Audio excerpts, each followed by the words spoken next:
All right, there we go. I better put my headphones on too. But I'm never gonna go there again. This is what it is. This is who I am. This is where I finally take my stand. I didn't want to fall, but I don't have to crawl. I'm not the one with two star hands, giving him the best of everything that's left of the life inside this man. I've been born again. Yes. I think, boy, that was probably the most powerful and best pre-show show we've ever had. There you go. It was the longest for sure. It was an hour long. It built up. Yeah, it was an hour long. And you know what? We both passionately agree on that point. Yeah, see, I told you. That's what a conflict of visions. We just proved the point. We are on the same side of the room, Dave. Yeah. Even though you're a dope smoker, I'm not. That would have been true 40-some years ago, Eddie. Yeah, we'd have been on the same side of the room. Yeah, that's true. Actually, you know what, Dave? 50 years ago. For you? Yeah. Good for you. Do you know my anniversary's coming up? Oh, yeah. June 8th, 1973. Wow. Is the night I walked down that aisle. Wow. Yeah. We should, let me see.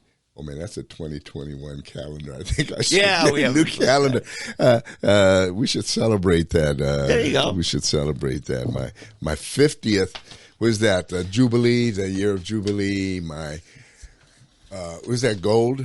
My golden anniversary of being a believer. Yeah. So, hey, man, a few things happened this week.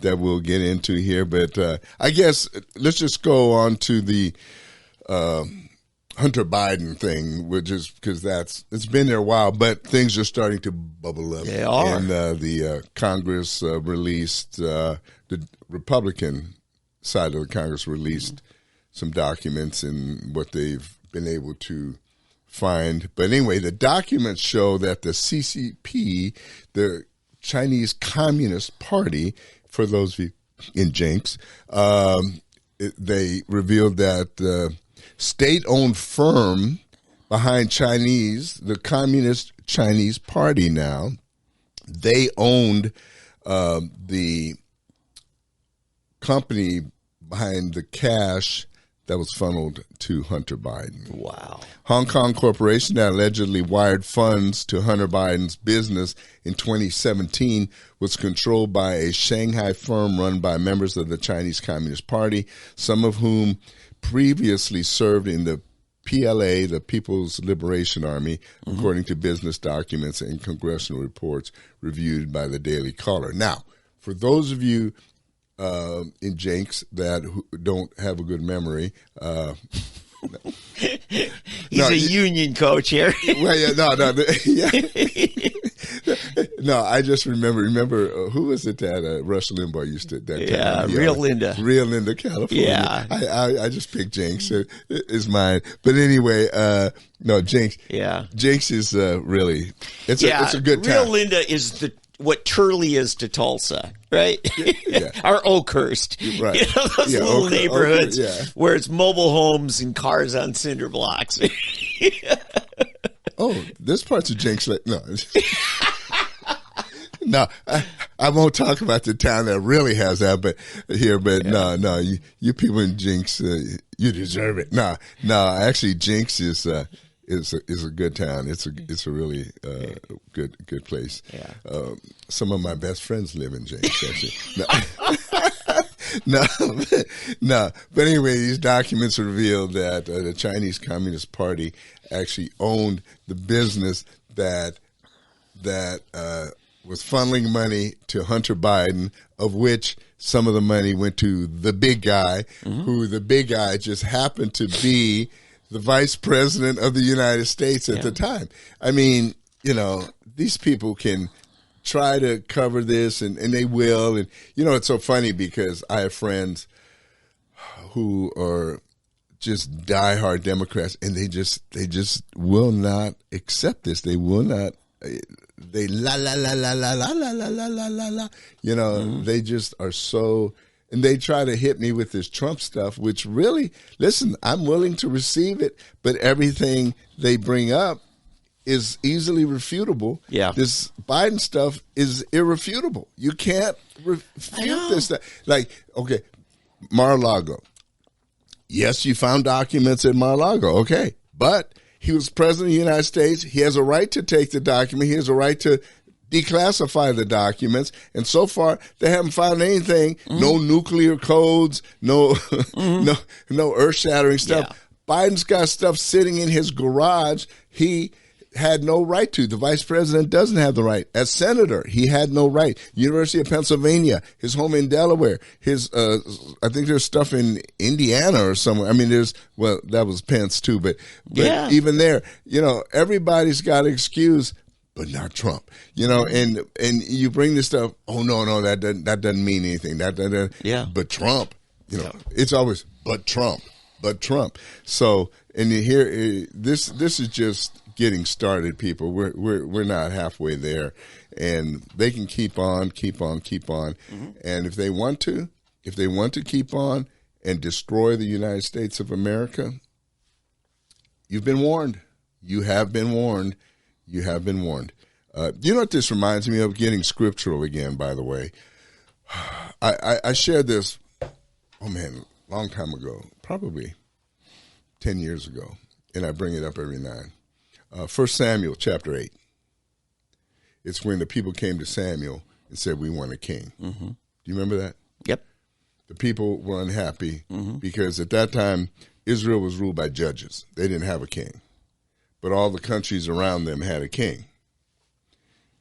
It's funny because, see, the United States, I don't know if, in today's world, with the bad education system we have, most people don't know most of this stuff. But when the United States was founded, we were the only country that didn't have a king. Yep. In fact, that's how we ended up who we are, because we broke free from the king. Yeah, right. We put in our Constitution, not only no kings, we ain't even giving honorary titles. Right. Your bloodline inheritance to titles. Right. No lords, no barons, none of that. No sheiks. Yes, no dukes. Duchess. Yeah. But anyway, so, I forgot where I was. Mm-hmm.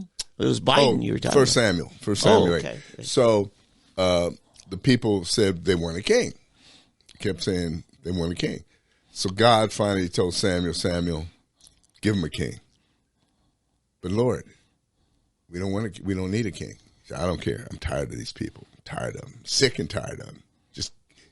I'm going to give him a king. Give him a king. I just pictured it. But Lord, nah, I don't care, Samuel. I don't care. I'm tired of these people. Give him a king. But here, tell him this about him. And he told him what was going to happen to him. And if you get a chance, go to 1 Samuel, 8th chapter, and see what God told Samuel to tell the people what happened with the king. And it's it's so funny because he told them what was going to happen. He told them he was going to draft them into the military. And tax them. And all that. And it's so funny how it says, Solomon said in Lamentations, there's nothing new. Was it Ecclesiastes? Yeah, he wrote both. It was Ecclesiastes. Yeah. Ecclesiastes. There's nothing new under the sun. Mm-hmm. Right. So, but that's exactly, if you want to read 1 Samuel 8, you'll see. And that's what America is at the point. And you've got all these people coming from these third world countries where many of them are run by dictators and kings. And that's what they really want. They want somebody that you give us food, you give us a place to live, we will worship you. We'll do whatever you want us to do. That's basically where America is today. Mm-hmm. You got people born here in America today that say, you just let us party on Friday nights, give us our football, our basketball, give us our entertainment, give us some booze, give us some marijuana, give us whatever. Don't look at me when you point at me when you say marijuana. You give us what do we want, what we need. We'll be loyal. We'll vote for you. We don't care. And you do whatever you want. You destroy the country. We don't care. We'll vote for you. Mm-hmm. I mean, listen, I'm just breaking it down as simply as I can. This is where America is. Yeah. We are on that threshold, and we got some ignorant Republicans and others who don't see the danger enough to work hard enough to take it back to the free enterprise, work hard, and make this country what it once was. Yeah. They want to Now, live. when I say once was, you got my black brothers and sisters out there, oh, yeah, you want to take us back to slavery? As Biden told, yeah, they're going to put y'all in chains. Yeah, right. What an idiot. I mean, anybody, you ought to be slapped back into the dark ages if you think that anybody is going to put black America back in slavery. You know, they want to live on a plantation. That's exactly what it is. And you think of how they get lured. Think about the cotton plantations. They had free housing. They had free health care. They had, 3 meals a day. And you know what? They were encouraged to have as many kids they want. You know why? Because who owns the kids? The plantation owner owns the kids. It's their responsibility. Yes. But do you know that after emancipation, after freedom, a lot of the slaves didn't want to leave? Because that's all they knew. Right. So they knew they would be taken care of by the plantation owner. Yeah. Right. And it was only those who really had the ambition and gumption to go out and saw beyond that, wait a minute, I can have my own farm. I can be like those people and bigger because they could see a poor farmer over here, a poor white farmer, and say, I can at least do that. Yeah. If not better. And, that's why sharecropping was brilliant because it was free enterprise. You were a junior partner. And if you worked your butt off, you got a bigger piece of pie. Yeah, my hero, Booker T. Washington, wrote a book, The Black Man in Business. It's called A Negro in Business is the actual book. Do you know that book's over $100? If you find it anywhere, it's over $100 and some dollars, maybe even more because it's very rare, and I happen to have one of the kind. When I got it, it was still cheaper, but now it's very valuable. Why can't it be reprinted? I don't know. It should, but man, it's look into it. Maybe we'll offer it or something. There you go. But he tells these stories, and there's a guy tells about these black people who came with nothing, and there's a guy, the Potato King of Topeka, Kansas. Yeah, and he came from somewhere I can't remember in the South. I think he was a freed slave, and he ended up moving to Kansas, and he he started working for a white farmer in Topeka, and then he worked long enough, he got a piece of land from the farmer and built it, and he got to the point where he was had the largest potato farm in the country, and he literally saved Ireland in the potato famine. Yeah. I don't know if you're familiar with that. Yeah, we talked about it on the show a few months ago. There is nothing harder to harvest than potatoes. Oh, that's right. Yeah, you were telling me. So, oh my God! But anyway, but that's just one of the stories, and how Black Americans have allowed liberals, progressives, to just push this down, this history, this part of history. See, they want to talk about all of the negative things. Somebody should put a book together of all of the success stories. It's almost like they pick and choose their success stories, and it's sad. But this book is great. It's got another one. A guy shows up in New York, has 85 cents in his pocket. He starts working in the diner. They used to have these coin diners. I think I talked about this too, where you put coins in, you lift the window and pull out a plate. Yeah. I mean, they actually fix whole dinners. Yeah, the automats, yeah. Yeah, and I used to love those. I went there when I was in Philadelphia, and you go to New York, you get a whole roast beef dinner, But anyway, he ended up starting a catering company, and they worked for the Rockefellers, and he got so good, his food was good, and he was so good at it, he became a multimillionaire. And all these people, and it reminds me of Bessie Smith. She was the, I think it was her name, Bessie Smith. Anyway, the lady the maid in Gone with the Wind. Yeah. She won the Academy. She was the first black person ever to win an Academy Award. Yeah. And so the NAACP or some black organization started attacking her God. because she played a maid. But she came back. She back in those days, she wouldn't put up with. She said, "I'd rather play a maid than be one." Beautiful. Yeah, it was a great. Beautiful. Yeah. So I think we've talked about this before. Yeah. But anyway, I don't know how we got here because we started with Hunter Biden and the CCP being bought and paid for. So anyway, but Hunter, they're starting to get to the bottom of this and keep digging, Republicans, keep digging. Let's move on. Oh yeah, okay, this is good. Black Chicago residents, they're furious. I don't know if you saw this on the news because what's happened, the mayor is dropping people off now. They're moving them into the black neighborhood. The illegal immigrants. The illegal immigrants. The aliens, yes. Right. And so these black city residents in this black area, man, they let them have it. Because they weren't told. All of a sudden they wake up and these immigrants are dumped into their area. Yes. Without anyone. South Side. Probably. I don't know if it's South Side, Northeast, West. I don't know. Well, that's the historical black area of Chicago. Yeah, but I was reading so is East Chicago, and anything further out, but there's some really nice suburbs. Yeah. I think the north is pretty much the more affluent part. It is, but anyway, north, south. East, west, and south. Pretty much, but even Wheaton's out there in Western. Yeah, that's west, isn't it? Mm-hmm. Yeah, there's some nice areas, and Woodridge. One of my best friends for life. We toured his old home. Yeah, without figuring out all that, but anyway, wherever this was, I wanted to go down a rabbit trail, Eddie. What one of these black areas? Yes, the residents aren't having it.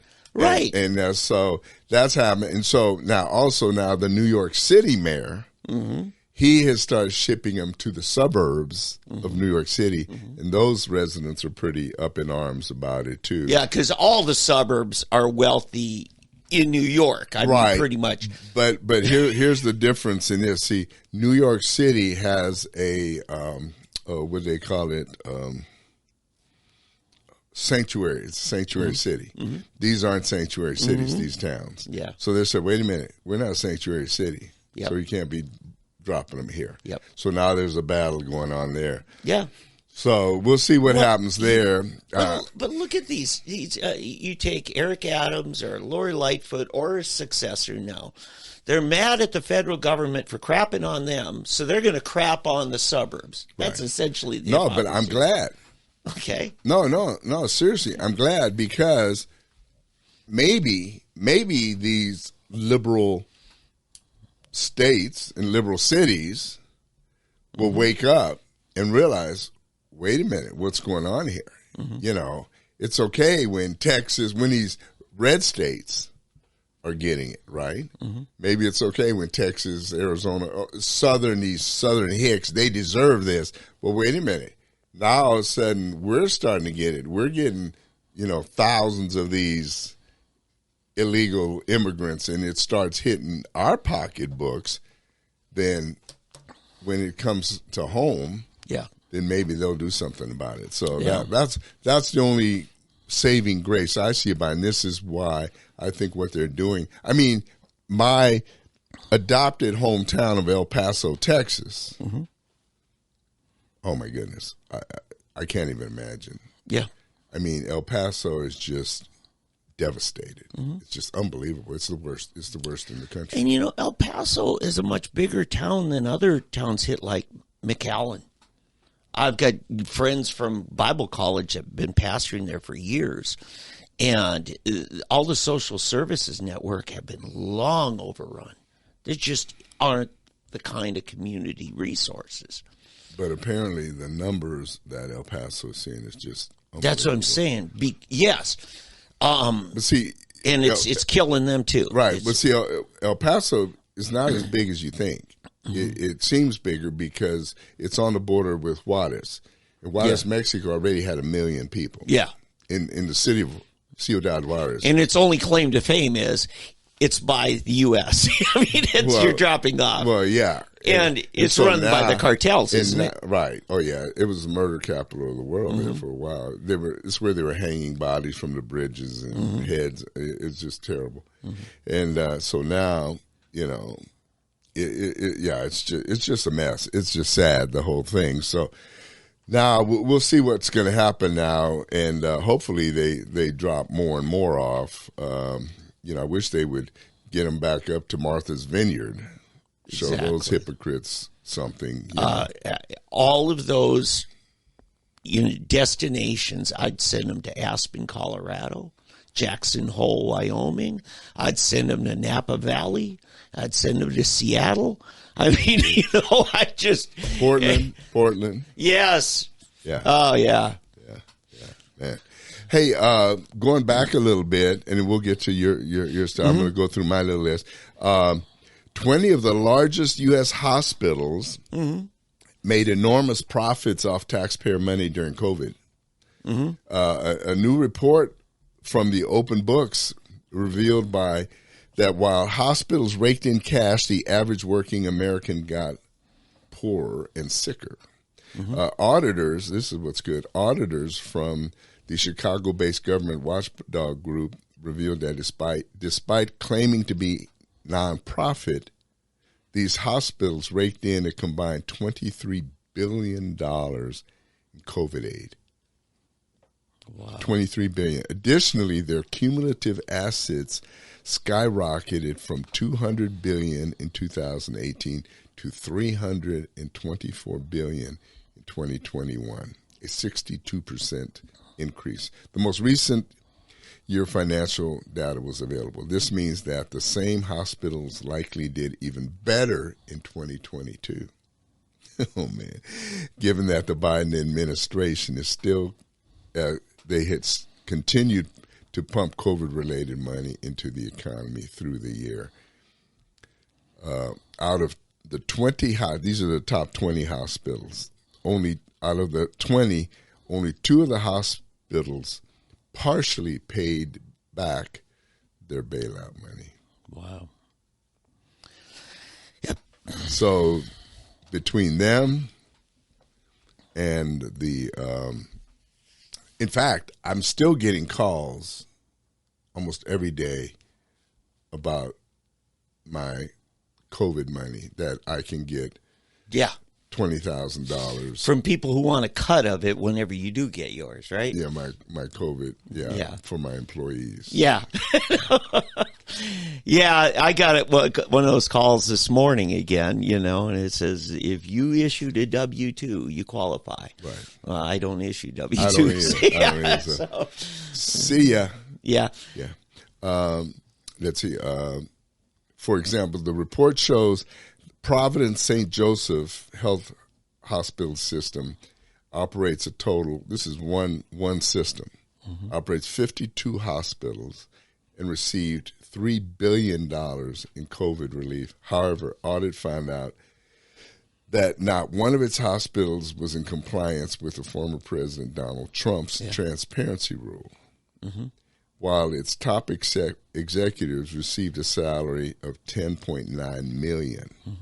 Similarly, Ascension, St. John's Healthcare Group received $2.7 billion in COVID aid, billion with a B. Only 4% of its 105 hospitals that were reviewed were in compliance, while its top execs made $13 million. Yeah, and here in Tulsa, Ascension St. John's was the only one that ordered all their employees, if you don't get fully vaxxed with all the boosters, you lose your job.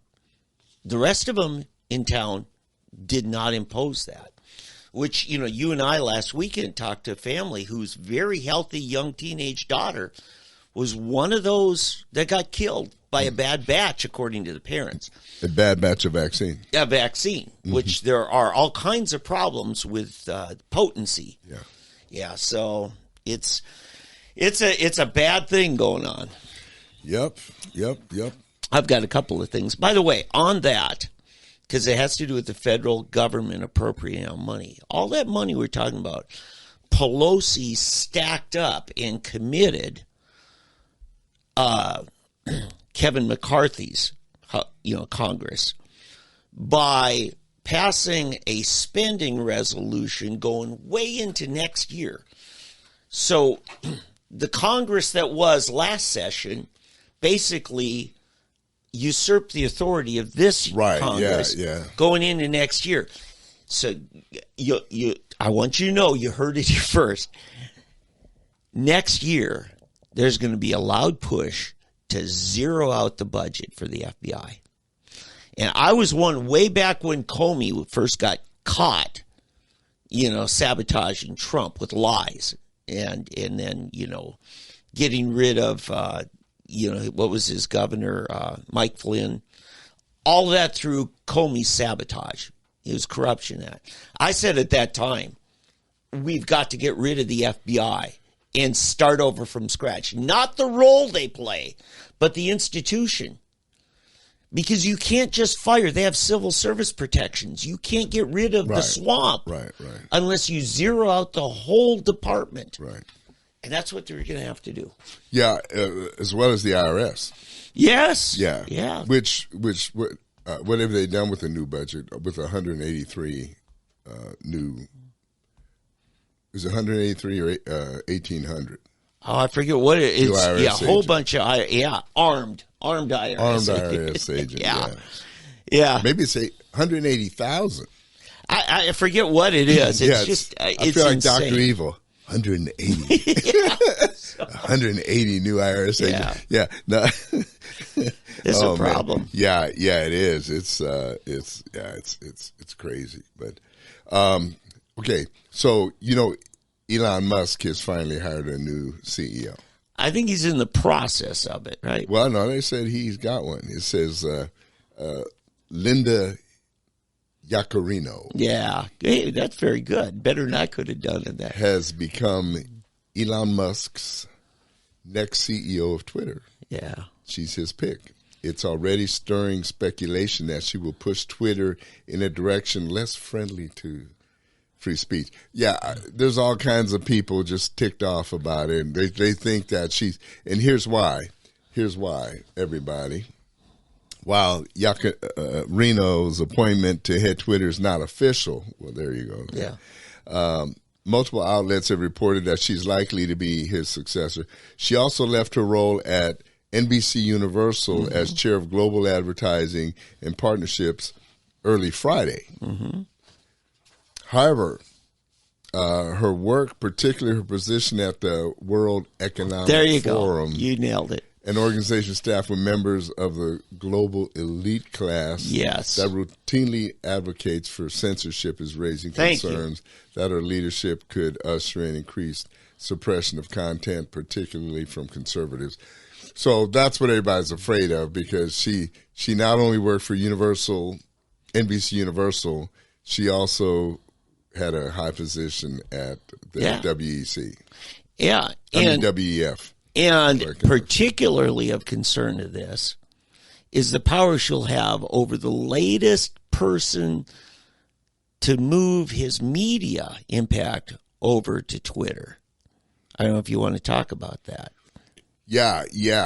And that Tucker. You're talking about Tucker Carlson, that they're working on getting Tucker over there. So if she's smart,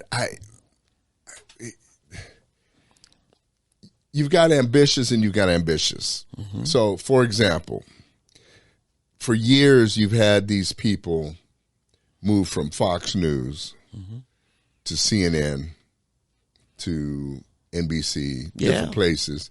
And there's people that you thought were conservative voices. Megyn people. Kelly, for instance. Well, Megyn, I think she really is conservative. Yeah, but boy, she tried to play the liberal to get along at NBC. Well, I think she was trying to play more moderate. She was being more moderate. Mm-hmm. And in fact, I think she was trying to play the Fox game initially, like at that debate. Mm-hmm. I didn't understand what was going on until after everything. In fact, that's why I think she has such a disdain for Fox now. Yeah. Because I think she saw she was trying to play their game, and then they came back to, she lost everything. Yeah, they hung her out to dry. They hung her out to dry, and she was only playing by their rules. Yeah. And then Brett Baer and those people just abandoned her, and she felt stabbed in the back. She's naming names now even. And so, yeah, I think that's what's been going on there. But anyway, a lot of them, but what's the one that does the morning show at CNN? She used to be on Fox and Friends in the morning. Oh, I forget her name. Oh, I just had it for a second. But anyway, so it could be that Yacarino is now going to come the other way. I mean, I want to give her a chance. I want to say, okay, Elon, we'll give you a chance. I'm not ready to say anything. He's still going to be the boss. He can fire her if he needs to or wants to or whatever.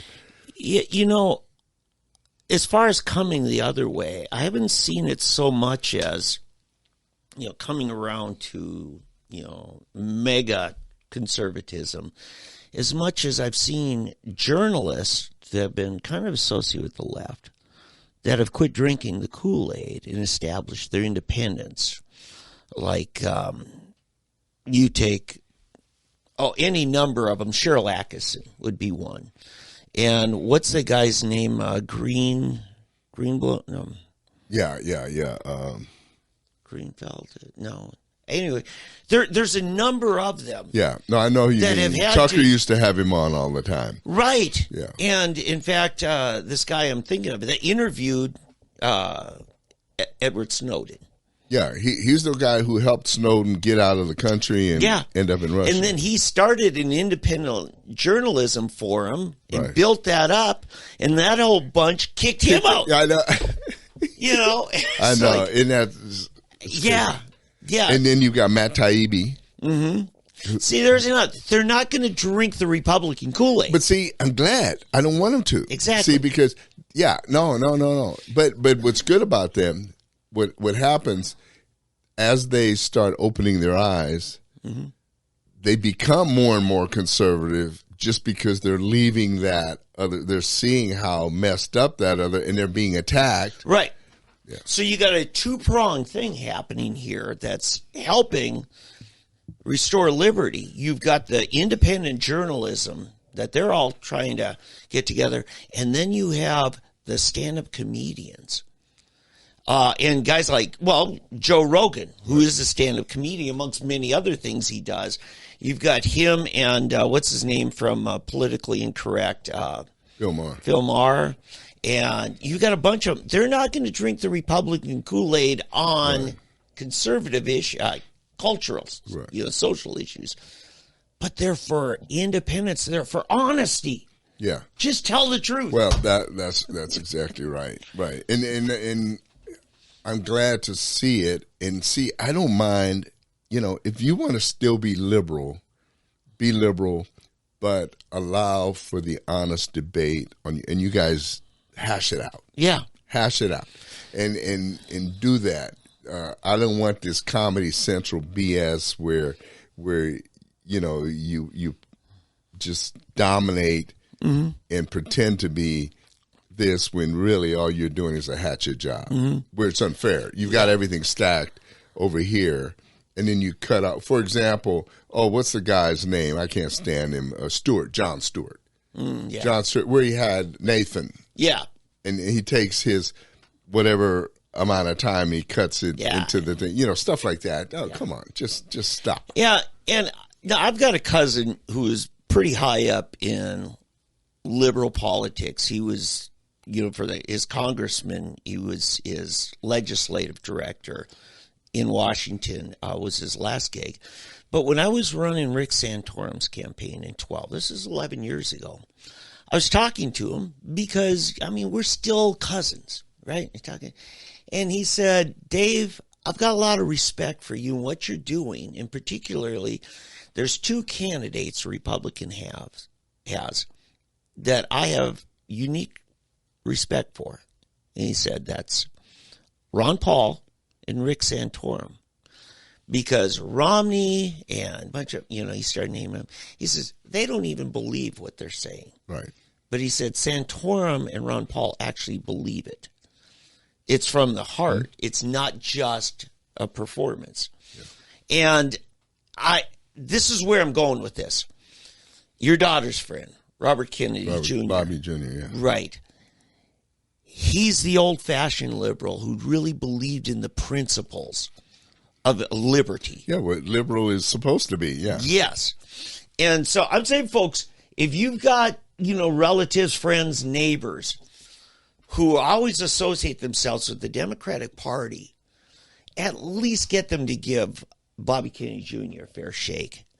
Because that's the Democrat Party in the days I remembered, and I identified as a kid as a Democrat. Yeah, I mean, Bobby's not a Trump fan. No. He's not, but he's definitely not a Biden fan either. Yeah. So, I mean, he truly is independent. I mean, he's running as a Democrat. I don't know why. He's a populist. Yeah. Very much. Right. And, and when you listen to him, I mean, it makes sense. I mean, it really makes sense. And his father, which you remember, you were high school at the time, the day he was shot, he had all the momentum to be the next Democrat nominee, right? Yeah, he had just won California, winner take all. But he got there representing the little guy. Yeah. That's truly the portion of the Democrat Party. When you look back, I mean, think about this, okay? Bobby Kennedy, Hubert Humphrey. Mm-hmm. Yeah. I mean, really, in retrospect, Bobby Kennedy, Hubert Humphrey, right? Yeah. Yeah. So, you got to wonder, and Bobby basically, I don't know if you heard the latest, he basically saying that the CIA took out JFK. Yeah. So, they won't, there are too many unanswered questions. And why are they still withholding? They were supposed to release everything in the 90s, I think, and they're still not releasing all the docs. Yeah. Why? I don't know. There's no reason to keep these things classified since they've been dead, for 50 years now. Mm-hmm. No reason. Yeah, I remember, there was a famous commission, I forget who his name was. Warren Commission. That was supposed to look into and uncover the real truth. Well, G. Gordon Liddy, who was, staffer for Nixon and a corrupt guy himself, when he was on the radio, I used to love listening. Yeah. He says, there are one of two reasons for bringing in a special investigation. One is to find out what the truth is and get it out. And the other reason is to make sure the truth never gets out. And that's a Washington insider saying that, not me. Yeah, no, I believe it. Hey, I've got one last thing here. A journalist and San Francisco resident, another liberal, she set out to debunk the frequent stories portraying the city as dangerous and largely abandoned. Mm-hmm. That was how but her investigation led her to write a piece revealing how the city is spiraling out of control. Mm-hmm. So this young lady, Elizabeth, I don't have her last name here, but anyway, I'm sorry, Elizabeth Weil. Yeah. Mm-hmm. So Elizabeth Weil detailed the crime, homelessness, and human misery on display in San Francisco, comparing the city to pre-pandemic. She compared the city's pre-pandemic prosperity in a Wednesday article in the New Yorker magazine. Her story included an apology to her fellow San Francisco residents for contributing to a barrage of stories about the city's collapse. So she had been writing about how this is all BS, San Francisco's still wonderful, this isn't true, all of this. And she says, I am sorry. I know there's always some story in the East Coast press about how your city is dying. When I set out reporting, I wanted to write it, debunking the doom piece myself. Yet, to live in San Francisco right now, to watch its streets, is to realize that no one will catch you if you will fall. Wow. Yeah. So she finally woke up and saying, "My fellow citizens, you're in trouble." You know what this reminds me of? When finally Baghdad was falling, and the second Iraq War, Right. and they had their information minister get up every day and Baghdad tell these Bob. stories. Yeah, Baghdad Bob, as Bob. Rush Limbaugh called him. And literally a half hour before the palace was sacked, he was talking about, we have repelled them, we have pushed them back there, he'll fall in. Yeah. Do you know no one has ever found him? Wow. Nobody. He disappeared. Wow, I did not know that. Yeah, no, we've never heard from him again. Yeah. We found Saddam. We found his kids and the whole Baghdad Bob. Yeah. But that's the way they do it. They have their ministers of disinformation. Maybe he's working for Biden. Yeah. but this is essentially what I don't know. Was this reporter for San Francisco, was she on the take? Was she getting paid to do this? No. I think see honestly, what this reveals to me is I think that so many of these journalists, they actually want so badly to believe the liberal line. Yeah. That they can't bring themselves to admit how messed up things are. I think you're right. And that's why they do it. Like when I hear these people, take the girl that was the moderator at the Trump debate. Oh, yeah. Which, by the way, we haven't even discussed the debate. I know, yeah. That she could stand there and say the things and with conviction. Mm-hmm. It's beyond me. And so I don't believe that's something that she would just try to make up. Mm-hmm. I believe she honestly believes everything that she said. Yeah. You remember Dr. McCullough, who went on Joe Rogan and exposed all the corruption in the pandemic response.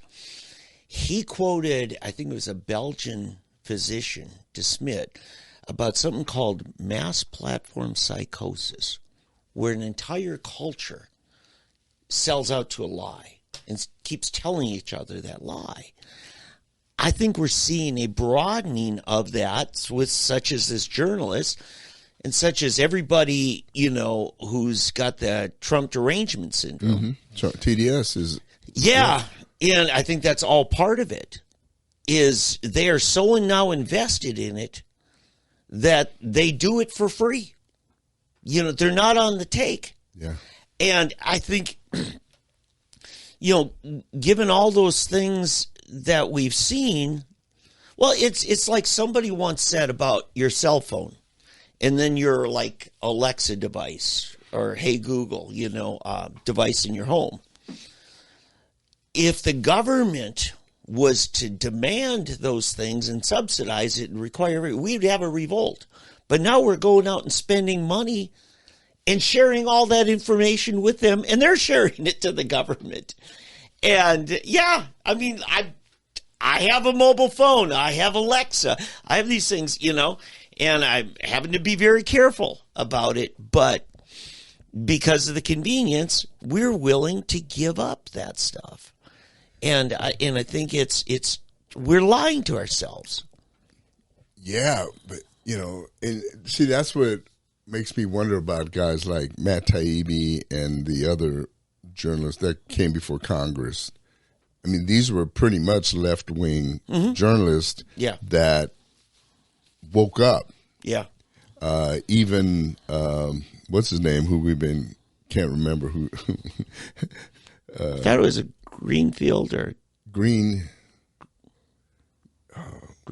Green something. Yeah. He helped Snowden and what's the other? He started with what's his name? The one that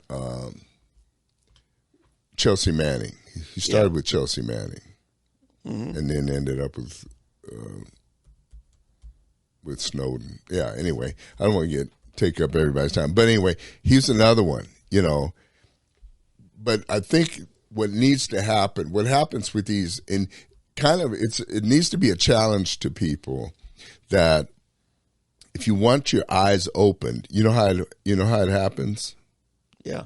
You ask them to take one step towards the right. You know what I'm saying? Yep. So, for example, ask one of these reporters to make one comment. Mm-hmm. Glenn Greenwald. Greenwald, that's Yes. right. Jeff Greenwald. Mm-hmm. Glenn Greenwald, yeah. Yep. But anyway, you ask him to take one step towards the conservative side, right? Just write one little article, and you give one bit of praise to Trump about anything, and watch how you're savaged. Yes. And it doesn't even have to be Trump. Just anything that sounds any bit, and watch how you're savaged. And the most beautiful thing, I think, is to see CNN. CNN allowed Trump to have this town hall. The girl attacks Trump for the better part of the night. Yeah, she was nasty. She was downright nasty. Yeah. Then what happens? CNN gets immediately attacked by the left. Yeah. For even having it. Yep. And for being nasty. I mean, it was a lose-lose. It didn't do them a bit of good for even trying to so what good did it do you to try to have the thing? Yeah. So you need to either stay totally left or just forget those fools and start. This is what I don't understand. If that girl had just done it straight, just played it straight, given her report as she should, and asked the questions, not try to interject some left spin. Yeah. Right? She would have gained a whole new, can you imagine, a whole new audience? Yeah. People would have said, who is this? I'm gonna check her, and then gravitate to it. A star could have been born. But now people hate her on the left because she allowed Trump to. Yeah. He made her look like a fool. Yeah, they're throwing her under the bus now. They're throwing her under the bus. Yeah. So she hadn't won any friends from either side. And No. she thought, oh, this is my big chance. I'm going to make him look like a devil, and I'm going to get my ticket to paradise here. And it just didn't work out. No, and anymore. here's the other thing that I haven't heard people talk about. Now, their evening ratings on CNN tripled that night. Yeah, 3-point-something million, yeah. So suppose you're a stockholder in CNN stock. He's like, we could go back to being, the full reporting where people can turn to for unfiltered, right? Especially since they're fleeing Fox. Right. And it would have spiked CNN stocks. I think so. It would have hurt their existing remaining journalists like Anderson Cooper. And Get rid of him. Exactly. And that's why Cooper particularly led the charge to discredit that whole evening. Right. And And he should have been immediately dismissed when he did that. Yes. He should have been, because this was our event. Yes. And you're talking it down. Yes. You don't do that. Not to your own network. Anderson Cooper should be history. Yeah. He should be history. And you know what it would have done? It would have served notice to every one of those people on there. And what they also need to do is get rid of all of those Sambos and Quimbos that they keep having on there, trying to pretend like they're black intelligentsia or something. I laugh because you can use those terms. A bunch of ignoramuses is what they really are. They need to just kick them off and get some really people that have some brains. Yeah. If they did that, it would transform media. Yeah. All of a sudden, you would get it would transform everything, because all of a sudden it would send shockwaves and fear throughout the industry, because Fox would realize, we've got to compete again. Yeah. And then you would start all of a sudden, because now audiences are going to start watching Fox. and CNN, and and Newsmax is out there, and you've got this, and and people are going to start watching these people with real brains on it discuss real issues in a fair and intelligent manner. Yeah. Rather than, and it's going to be talking about more than Trump. Yeah. I mean, come on. There are more issues than Donald Trump. Yeah. I think there are some great journalists out there who are not from the right, but have character. Cheryl Atkinson, Glenn Greenwald. That CNN could actually reinvent themselves. Oh, sure they could. And they would own the middle. They'd be back in all the airports. They should clean house. Yeah. Really. They should say, starting July 1, we got a whole new Anderson Cooper. Go to MSNBC where you'll be happy. Yeah. Just go. We're not competing in that pigsty any longer. Yeah. I agree. What we didn't talk about is, what do you think is going to happen with Tucker? I understand Twitter is branching out to Twitter TV, where they're going to have a platform. I guess it'll sync with the current Twitter, but that's video friendly. And I don't know how it gets monetized. I assume he's just going to have his own. Well, they'll sell ads. I'm sure they'll have ads. Yeah, it'll be not it's not like YouTube where they insert their ads. But he'll be able to sell his own ad space, which, Tucker, you can get yourself an ad team. Yeah, but I'm sure it'll be like everything. Like he'll share ad revenue.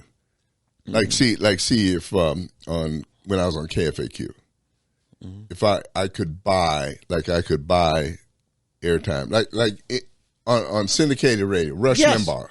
Yeah. Okay, what they did, you buy half the airtime. Mm-hmm.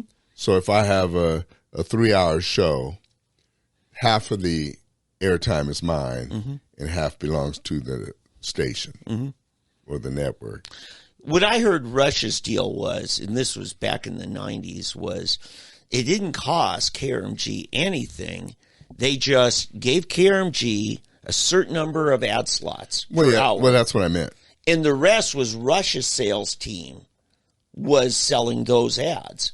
Right. Because That's what I meant. Like they half the ad space was Rush's to sell and do whatever he wanted, and then the other was left to the right. So it's technically a non-monetary contract. Right. But see, Rush was a little different because he went through.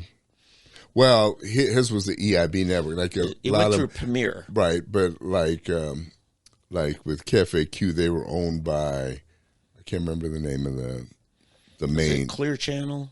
No, they weren't a Clear Channel. It was another one. Something Journal? Journal Broadcasting. Yeah, Journal Broadcasting. So Journal owned them, and then with Journal then owned it all. Yeah. And then they would pay for the local. Yeah. So much every month. That's how. Yeah, so we'll see. I just think something like this, I don't know if Tucker's current contract would deem this in violation. Because it's not a cable channel. Well, I think it does, but he's suing them anyway. Because he's saying they breached the contract. That's true. Because they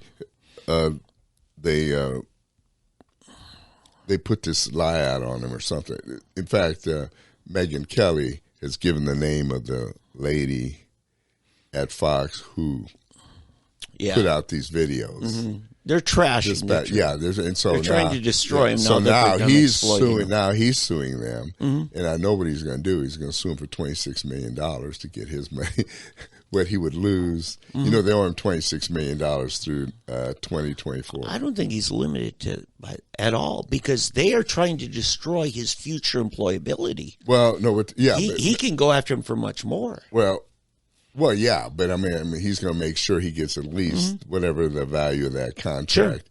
Sure. So I'm sure he'll sue him for a couple of $100 million, but then they'll settle and he'll get at least his $26 million. Yeah, and then at the same time, by launching this, now he is the owner of a show. Right. Not just the employee, the hired talent. Right. And Twitter, there's some fee that Twitter gets for having him. Yeah, I'm sure there'll be a special contract. Space, yeah. You got to buy a space. Well, much like Spotify did a special contract Joe Rogan. with Rogan. Yeah. I mean, you and I are on the Spotify platform as well. We don't get anything. No, we don't get anything. Rogan You hear gets that, 100. Spotify? But we aren't exclusive to Spotify. Right. What Spotify bought was the exclusive to carry. So Joe if Rogan. we went exclusive to Spotify, you think they'd pay anything? Yeah, thank you. Yeah. But by the way, I do have 2 state news stories. Yeah, please go ahead. Great. Okay. Well, first of all, had a great weekend last weekend. How fun was that? We went to the Republican State Convention. You enjoy yourself? Did you have a good time? Yeah. It was No, amazing. you were there as strictly journalist. I was actually kind of Schmoozer. I was You went there. delegate on the floor. You were a schmoozerist. Yeah, you know. And Schmooze a lot. but I played producer. I kid you not. So behind the curtain, before you go up on stage, there's secure area, right? Kind of green room area, you know. And I don't know, maybe I have gravitas. I would just walk back there. Nobody would stop me. And I would just find a congressman. I said, hey, Eddie Huff would really like to do an interview. Yeah, we'll have to get together and find a time. I said, no, finish your speech and head on up there.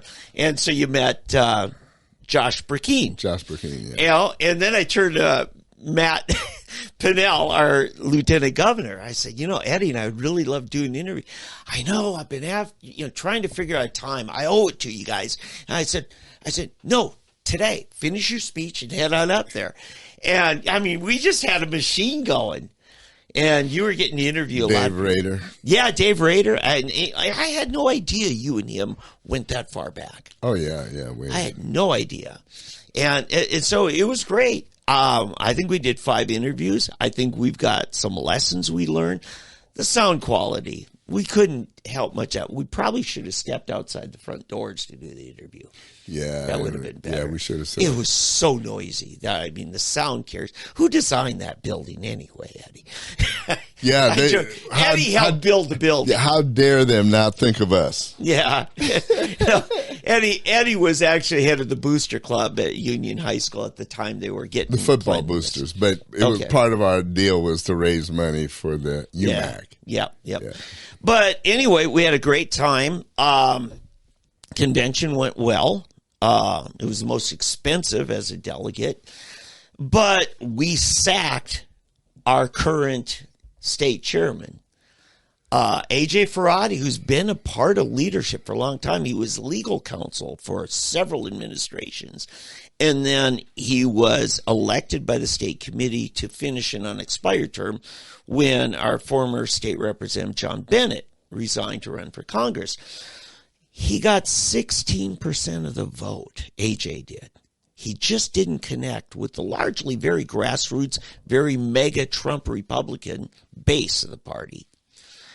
And the longtime candidate who was defeating him in the polls, like 80-20, Sean Roberts of Hominy, not far from Tulsa, was all set to take it by storm. And then come Tuesday morning before the convention, the Friday convention, Nathan Dahm announces. And if anybody, would be a strong candidate against Sean, it would be Nathan Dahm. He's just the darling of the right in Republican politics in Oklahoma. It hasn't always translated to electoral wins because he's run for Congress, he's run for U.S. Senate. Well, it's not so well. So there's kind of a rift now. And Nathan told me some things, because I would told him 3 weeks ago, if you'd announced Nathan, I would have been totally on board. But you announcing last minute, not making yourself available to forums, not going to the county conventions, things like that, I have a problem with that because we don't get a chance to ask you questions. And so Friday afternoon, he's like, ask away, So I did. And he gave me some reasoning for why he did it. One is, the standard, I prayed about it and I didn't get the peace from God that I'm supposed to move forward until the morning after the last forum. And he sat in that forum and he later told me, he says, no, he knew he was going to run. And so Monday night, he was down in Norman at a forum and he just sat in the front row. I didn't like that. And he told me He was afraid if he announced early that the delegations would be stacked. He particularly mentioned Washington County. And yesterday I got a call from Washington County because I report it. Now, I've got a real good recap, Soonerpolitics.org. And everybody said it was really a fair across the board write-up on it. But they called me and like, why are you dissing on us? Like we're going to be anti-Nathan Dahm. And I said, look, I'm just telling you this is what Nathan said. And like, okay, cool. Well, then this morning I'm driving down here and I get a text from Nathan Dahm. And he said, now this is breaking today. This is the first time I'm reporting it. He said, hey, David, someone sent me your article about the chairman race. Sorry I didn't clarify better regarding the Washington County chair. I had heard that the previous chair had stacked the delegate list, so I didn't want any chairs from any county to do something similar at the state convention. I didn't mean that I didn't want the new Washington County chair specifically. I meant all the chairs. I hope that makes sense, Nathan Dahm. Fact is, all the delegations were set over a month ago. And Nathan knows this. And I just don't feel like I got the answer. I got an answer. But the real reason, Nathan, for some reason, chose that's when he wanted to enter the race and stay above probably any negative. Because Nathan really doesn't do the negative stuff so well. It's only recently now I'm hearing some whisper campaign stuff, but I haven't verified any of that as coming from Nathan. So really what I'm getting at here, looks like I'm boring you. No, okay. I'm just waiting. Is the tall building. For the whisper. Okay. What we often call the tall building crowd, the old-fashioned Chamber of Commerce type Republican bunch. In the party activism, the going to the convention, staying engaged, they become a smaller and smaller faction. And we saw with A.J. Ferrati, who they largely supported, and who has done a decent job, is less than 20%. But A.J., when he lost in the first round, it goes to a run-up between the other two. Both of them got about 42%. He goes to the microphone and he says, I'm asking for your support in electing Nathan Dahm, the next chair. So he weighs in. Out of order, and John Eccles, the chairman of the convention, just as that is out of order, would not, kind of scolded him on it. But what it did is it created a rift right down the middle of what I call the mega Trump Republican faction. Mm-hmm. And this tall building crowd basically split the far right in two. Right. And so AJ's not dumb. He's not dumb at all. Now it's a matter of, how do we build a unity? How do we grow a party instead of splintering into factions? Because that's where I'm at. And Wayne Hill has reached out to me a couple of times, and he's got elected vice chair.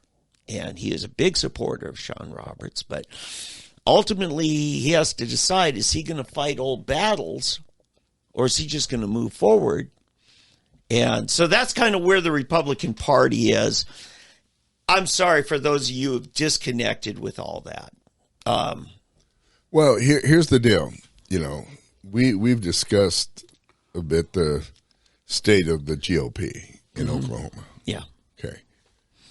And if we wonder why people aren't en masse joining, your official party. Yeah. They're not joining their precincts.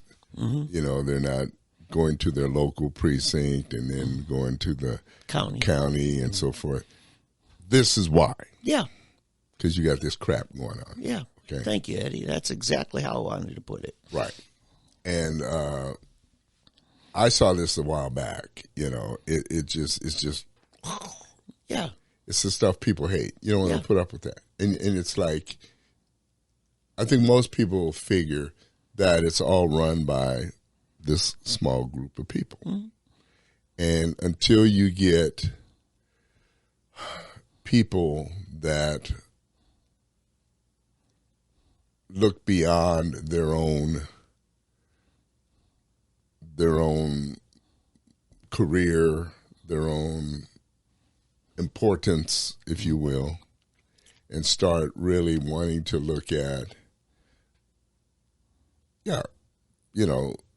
building something meaningful, lasting, and just powerful. You're gonna have this is gonna keep going on.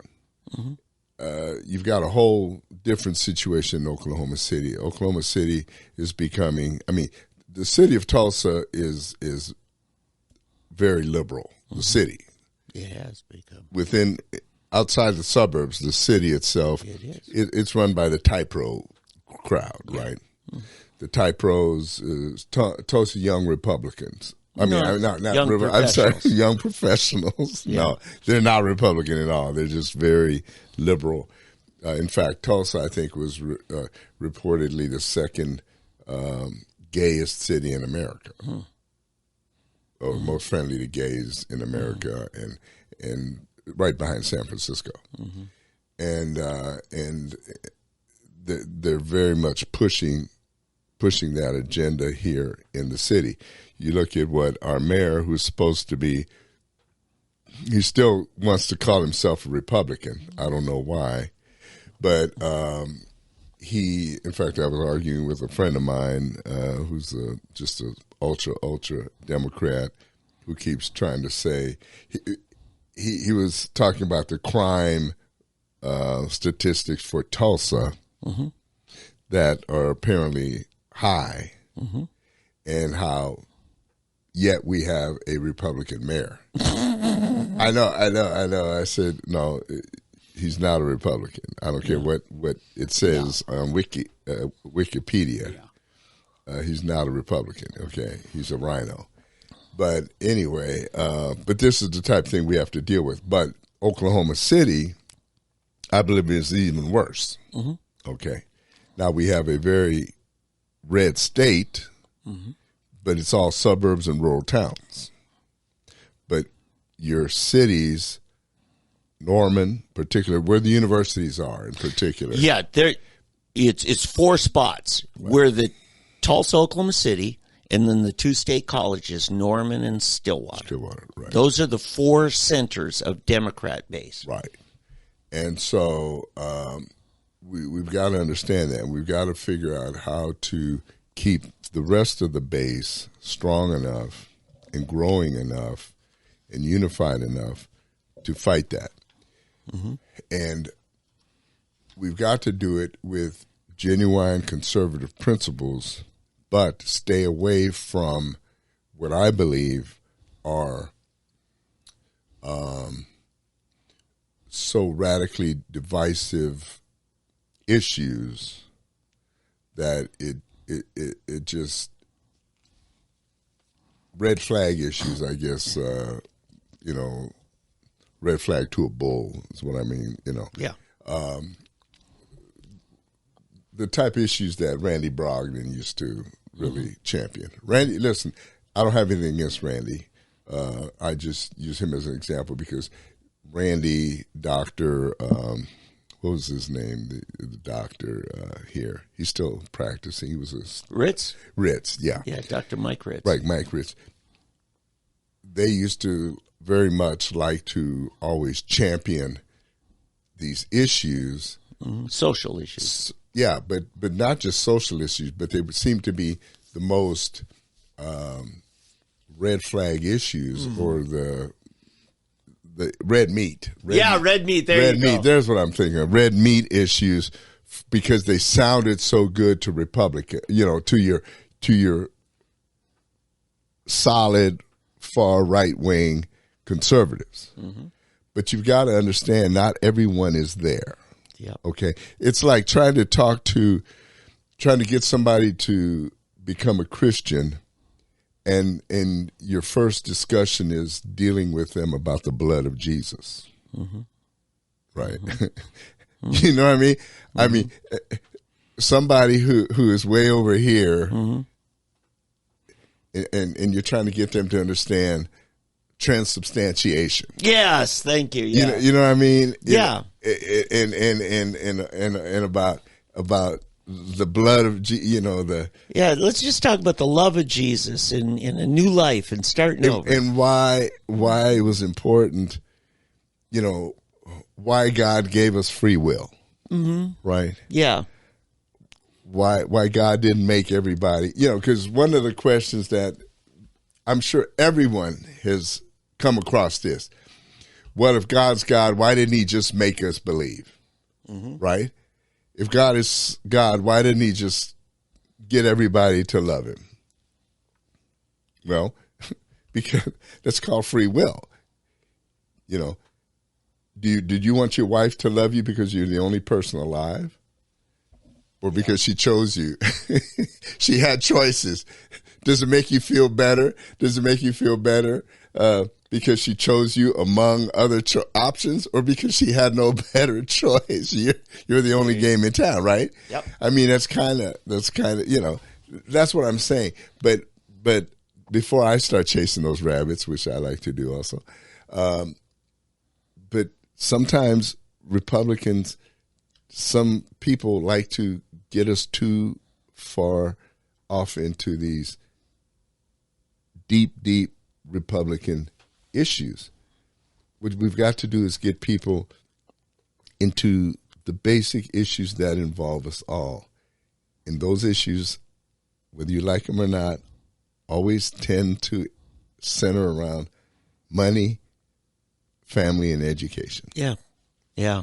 Those are the issues. If you can convince people how you're going to improve their lives financially, educationally, and for their families, then they'll be willing to hear what else you have to say. So anyway, I just hope that going forward, our leadership can deal with those issues and bring see what I don't want Nathan to do.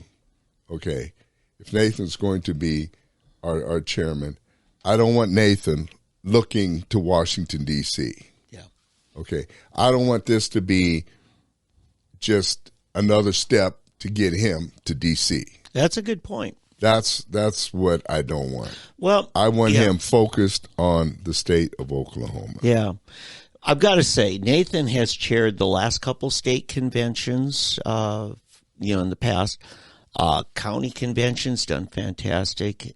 I've had nothing but good interactions with Nathan. If he's a good listener, if he's a good team builder, he can be great. And he and I we spent a lot of times during the balloting and counting and reporting and that. He and I sat up in the top row and just talked things. And the kind of questions he asked my input on, I thought were the right questions to be asking. And I think he can be good. I'd like to help him.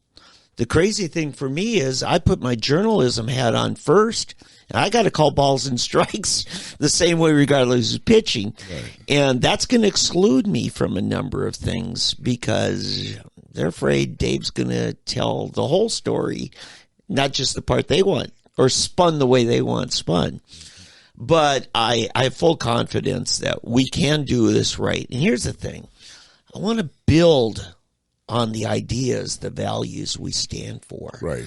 Especially to people who don't know that they're conservative. They need to be explained.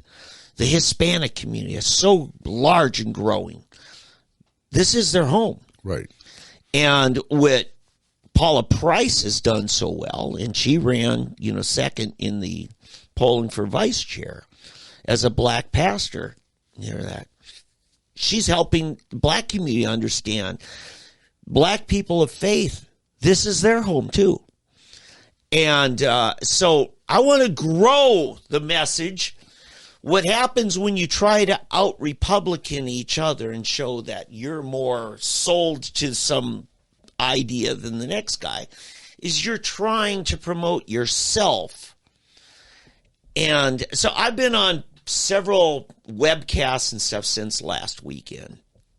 And one of the things I said to several I said, our problem is back when, and I'll throw Rhonda Vilmont Smith, our Tulsa County chair, in this, and several others, when we were just activists and had no party leadership role, and we just moved issues, we worked together great. We got a lot done. And now all of a sudden, when we're aspiring to hold these party posts of leadership, just because you're great activists doesn't mean you're a great administrator. And, leading people and being fair, because I want a good administrator who's fair. One of our best county chairs was Terry Simonson back in the 90s. Yeah. He and I disagreed on a number of issues. But even when I brought Pat Buchanan's presidential campaign here, Terry Simon gave him just straight up, going to treat you the same way I would President Bush, when he was president senior. That's what I'm looking for. I don't need somebody who's ideologically aligned with me so much as who's going to run it equitably, fairly, openly, and grow the party. So that's where I'm at on it. Yeah. I do have one other issue that's really big. It's a wrap-up of our state legislature. We're down to our last 2 weeks before they're mandated, and there's really only 3 bills they have left to work on. One being the budget, right? That's the omnibus spending package. But there's a couple of things regarding education because we are so radically overhauling how the state plays its part in education. One is really putting money into the rural districts, and that's kind of become a rural and urban divide. Okay. And then the other thing is this tuition tax credit for parents. That's already set to go to the governor, but the speaker is holding it over for a reconsideration vote on the emergency clause, supposedly as leverage to get the Senate to go along with on the funding proposal for public school districts, because he does want to put some more money into the rural districts particularly. And that's gone to binding arbitration, believe it or not, between the House and Senate. And Trey Savage, who's a beat reporter, is fantastic, the founder of NonDoc, says he's never seen this level of dysfunction in ages at the Capitol. It seems when they have these pet projects and they're fighting over who gets to claim credit for it, that they can't seem to get along. So they've called in the former Chief Justice of the Oklahoma Supreme Court, a man of great stature, Stephen Taylor, from McAllister. A great guy. He's one of the best we've had in the Supreme Court. And he has actually almost got them to agree. They're $50 million apart in the packages. And 50 or 15? 50 million. Okay, 50. Because they're spending like $250 million on public school districts in new spending. So we've got that going on. And really, you'll see other bills, some fluff and maybe naming the state insect all over again or whatever else you want it. But really important stuff. Yeah, it's important stuff. But there's really only 3 bills. One other question. Okay, of that 50 million, how much is it going to teacher pay? That's a good question because they're staggering this on between 4,000 and 7,000 per teacher that they want to do. And there's also so there's some going to teacher pay. Yes. Okay. In fact, there's language. That there are some school districts get no state funding because their property taxes are just so overwhelming. Take Pryor. They've got the whole Google installation. Oh, yeah. Well, the property tax on Google, that's close to, that's massive. Right. And then you've got some wind farms out in western Oklahoma that are. So Pryor should have the best taught children in the whole state. If money was the reason, yes. Exactly. Now listen, we need to follow up on this. If I was sending a kid to public schools, Pryor would be one of the best. They are. Should be. Yes. There's some great stuff. I know some teachers out there. Okay. But all right, I'm sorry. Go on. Yeah. Continue. So anyway, so there's a number of things like that. Now, if that refundable tax credit to parents for send their kids to private school, if that really seems like it's in danger, you're going to see a massive parent storm that Capitol like you've never seen. Because now the word's gotten out on it. And for my grandkids, their ability to continue at Regent right now, based on family economics, is highly dependent. Who is the speaker? Charles McCall is Speaker of the House. So Charles might be in danger if it. He's playing some games. Yeah. But, he should be. We need to name him so that people and then know. Greg Treat equally. Because these are two guys that really, when it comes down to it, in my opinion, they both want to claim credit for it. For the bill. Yeah, for being the one who's giving out this, $250 million to parents for private schools. Right. Yeah. And again, it's private schools, not necessarily Christian So they're schools. the ones who are behind wanting to give the money to the private schools. They're giving it to parents. Right, but then who is putting in the conditions to stop it? I don't know. But you said it's being held up because it's got to go back to the. It's a parliamentary move. Okay. They passed it in the House. Both the Senate and House have agreed, but McCall is not sending it to the governor for signature, which the governor will sign it. Okay. So why is McCall now? That's what I'm trying to get at. To try to get the Senate to agree to the other part, the public school funding, half of the measure. I see. So really, they just got to vote on the public school funding. So he just wants more money for the public schools.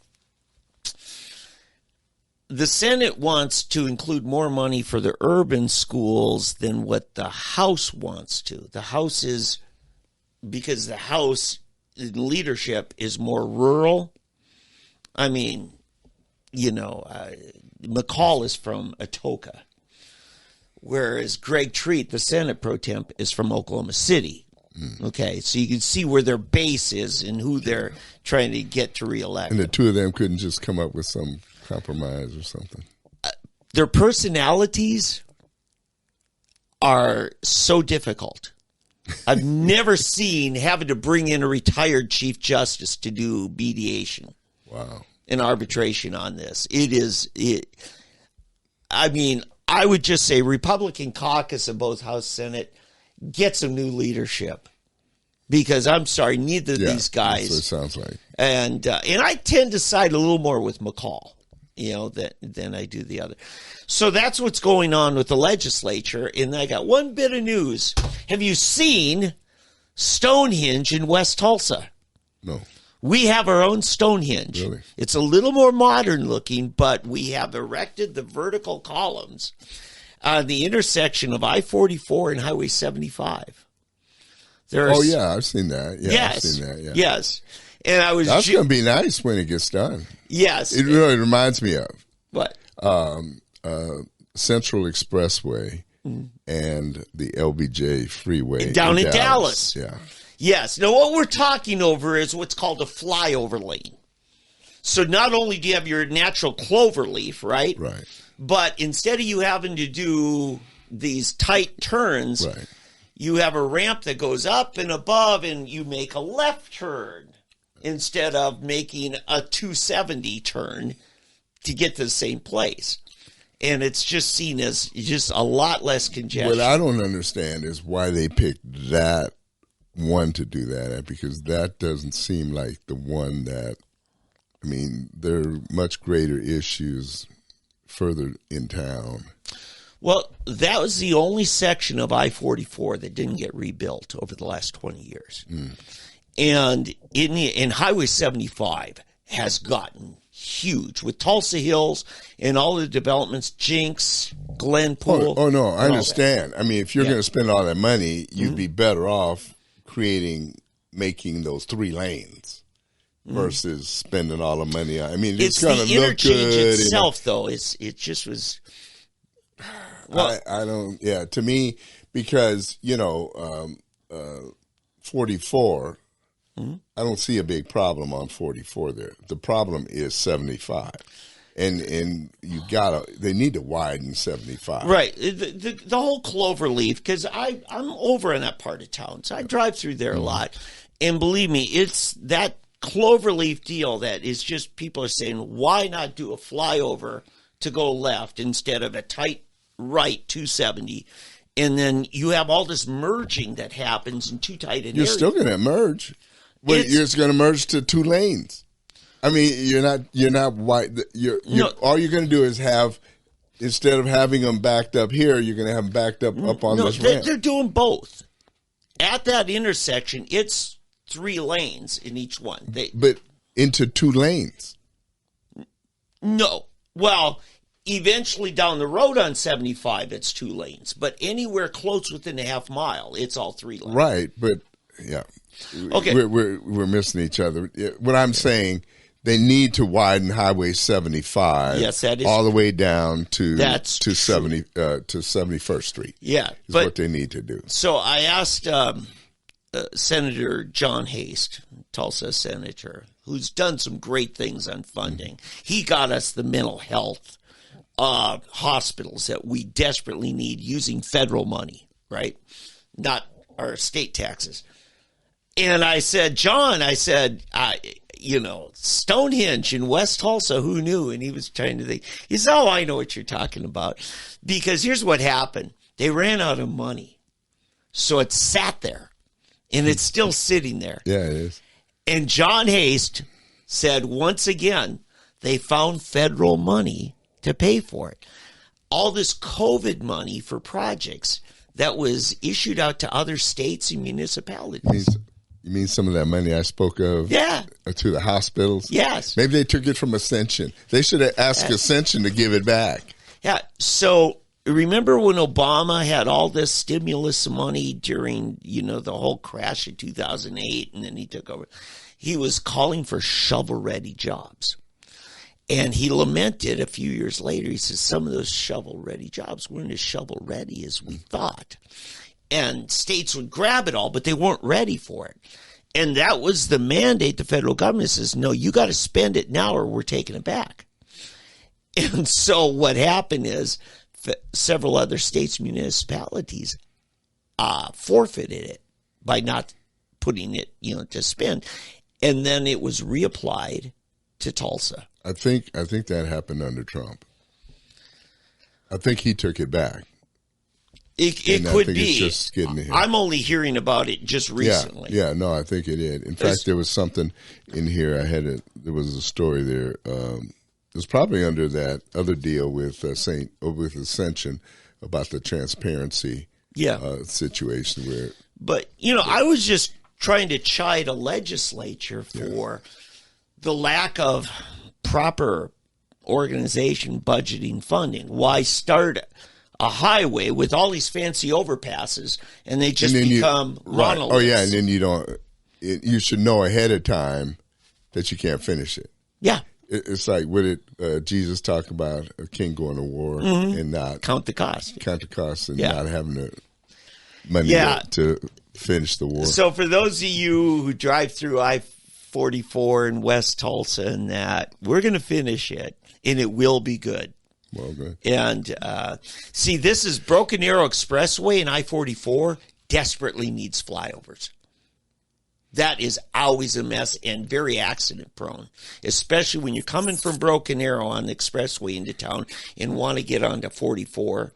That is so bad. That one. Yeah, no, now that one, yeah. And they're ready to put it in. Yeah, they just need the funding. And I think that's going to be the next road project. And eventually you'll 169 too.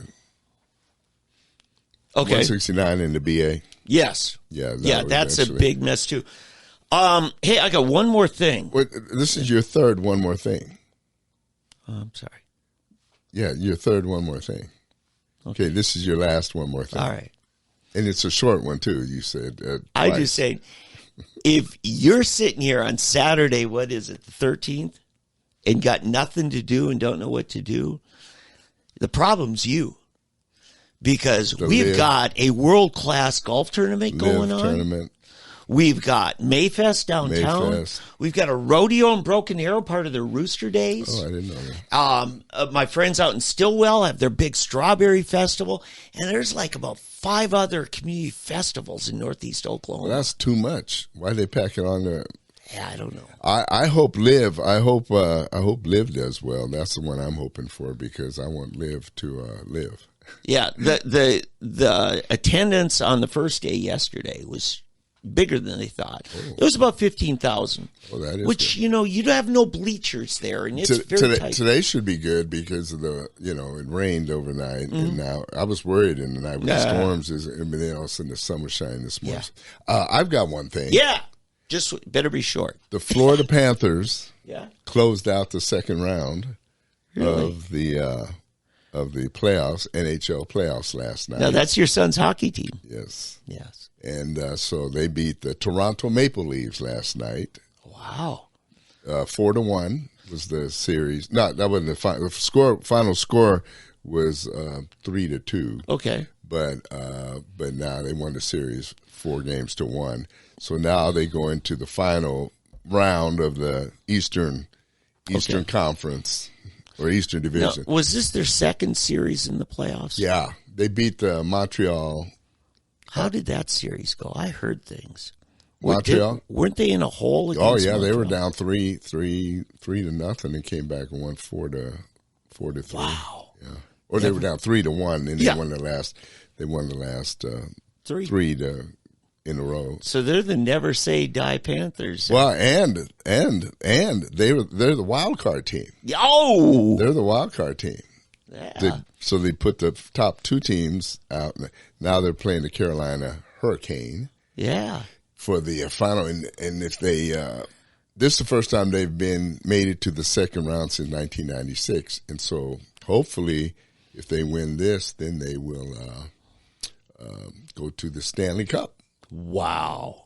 playoffs. And right now you've got Las Vegas Black Knights playing the Seattle. What is Seattle? They call them. What is it? The Seattle? I can't remember what Seattle is now. But the Dallas Stars are in the game, and they're playing. I think Denver and Seattle, and then. But anyway, that's that west side, and then we've got our side. But we're in that final round of the Eastern Division. So hopefully, if they can win that one and go to the Stanley Cup, that'd be nice. Part of me is, I grew up in Minnesota.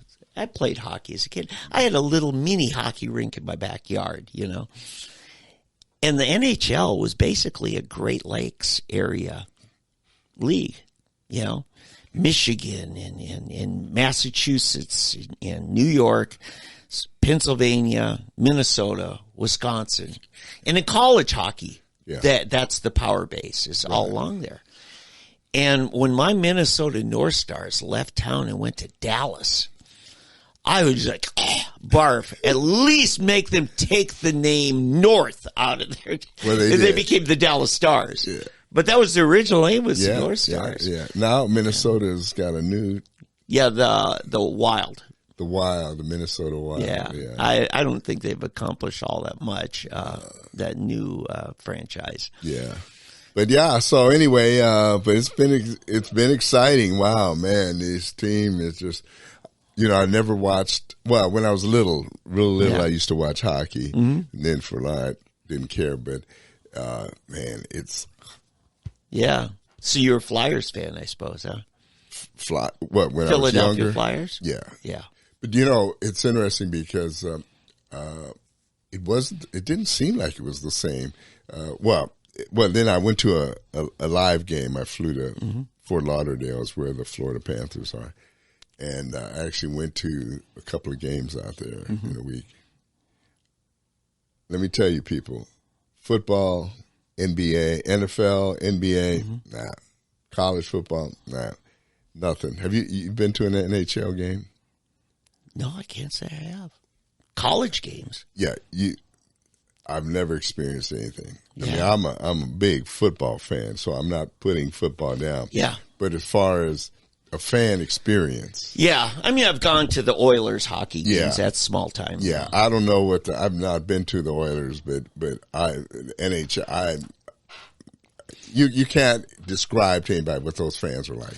It's loud because that arena there, and then it just reverberates off the ice. 20,000, 20+ thousand people. I mean, these are huge. I mean, the top thing is so high up there. Yeah. I mean, it's like, I'd be afraid. Yeah, but boy, the roar when they get into the game. Yeah, but then again, the fans are so wild. I mean, they're different fans from any of the others, too. Yeah, in fact, Sarah Palin one time was explaining being a hockey mom. She says the difference between a hockey mom and a pit bull, lipstick.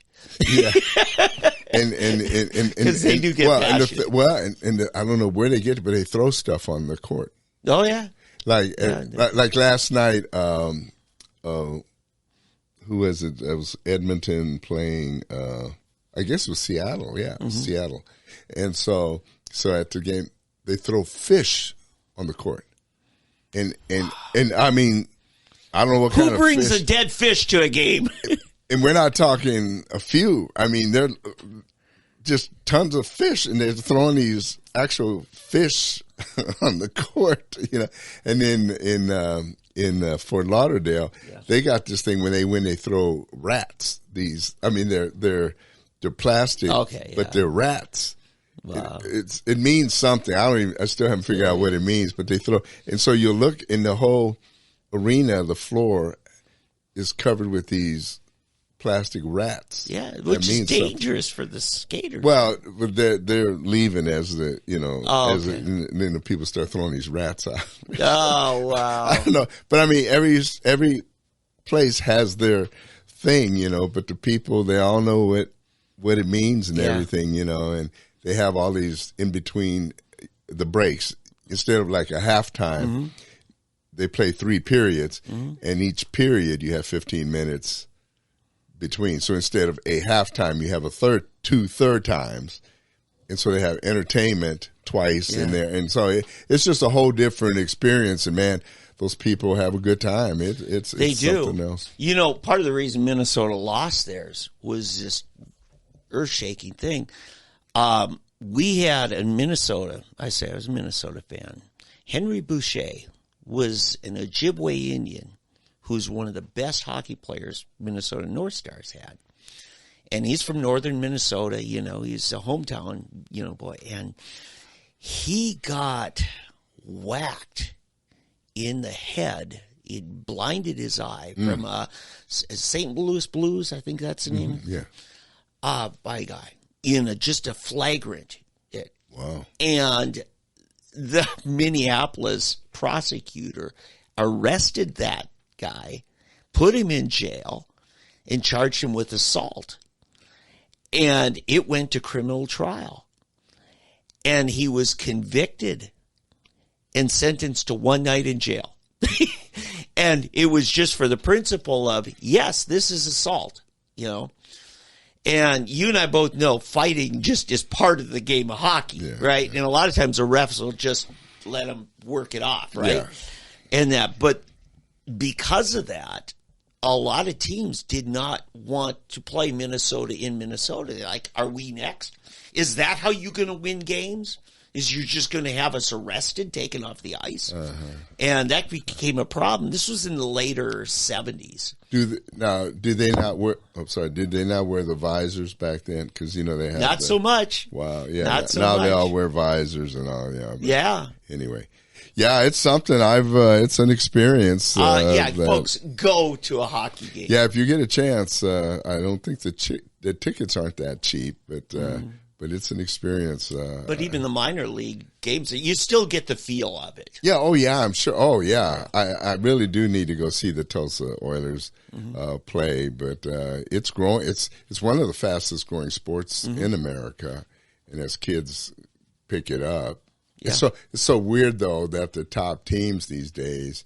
I mean, you've got Las Vegas in the playoffs right now. You've got Las Vegas, Dallas, Florida, and Carolina.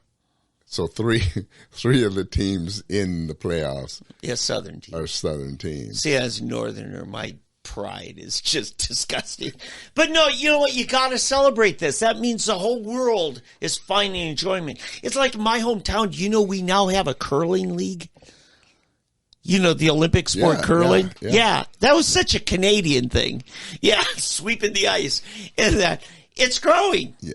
You know? I love and I'm sure there are a lot of Canadian snobs who just think, they're not real curlers. You know? It's like, Panthers, they're not real hockey players. Yeah. Well, yeah, they are. Yeah. All right, Dave, you think we ought to wrap it up? I think so. And I want to say, our pre-show, I'm going to add that to the end of this episode. It was too good not to include. I always start with the bumper music and go on, but we're going to throw that in at the end. All right, then. All right. Yeah. So, have a great week. See you next week.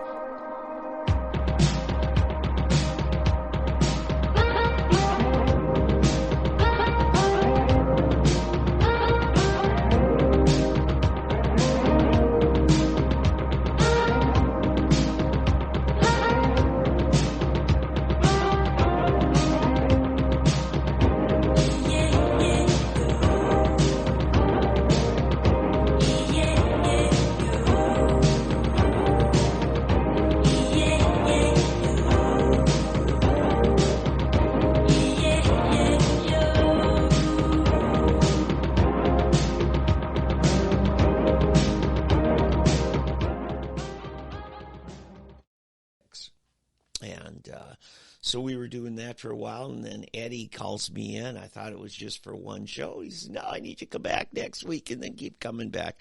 So Eddie and I, believe it or not, we are celebrating as Eddie comes in the room.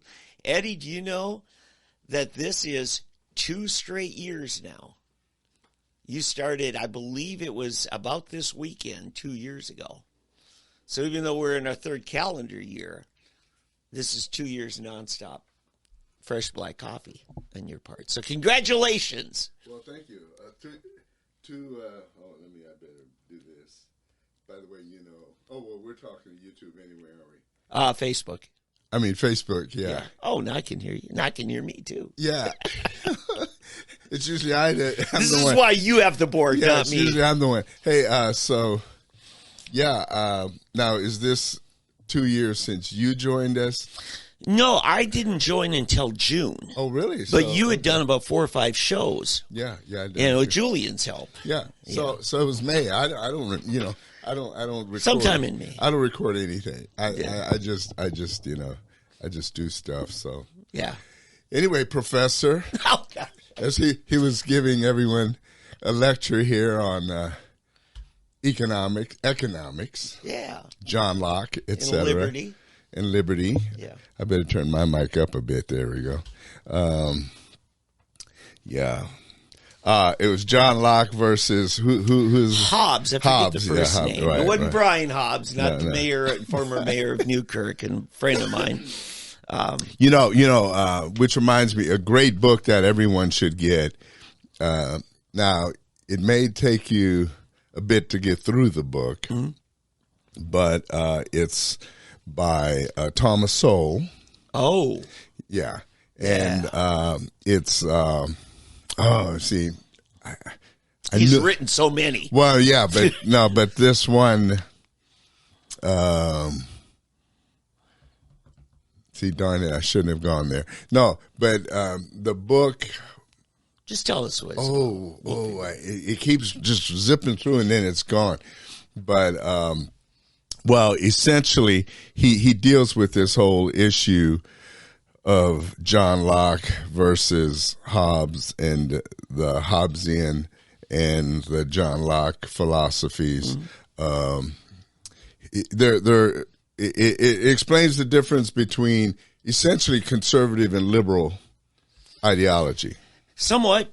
I would say status versus liberty, freedom. Right, but the way he puts it, he does. I'm trying to keep it simple. You always want to go to where the people.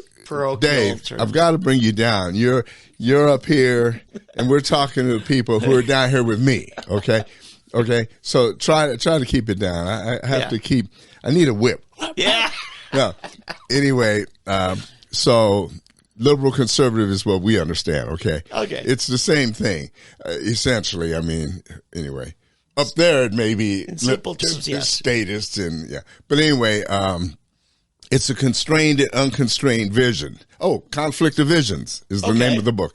A Conflict of Visions. For those of you who want to live up there in the lofty strata that Dave occupies, you're welcome to deal with that. But essentially what Thomas says is that John Locke talked about a constrained vision. And what a constrained vision is, that Christians, believers in God, we're constrained by the fear of God, whereas liberals are not.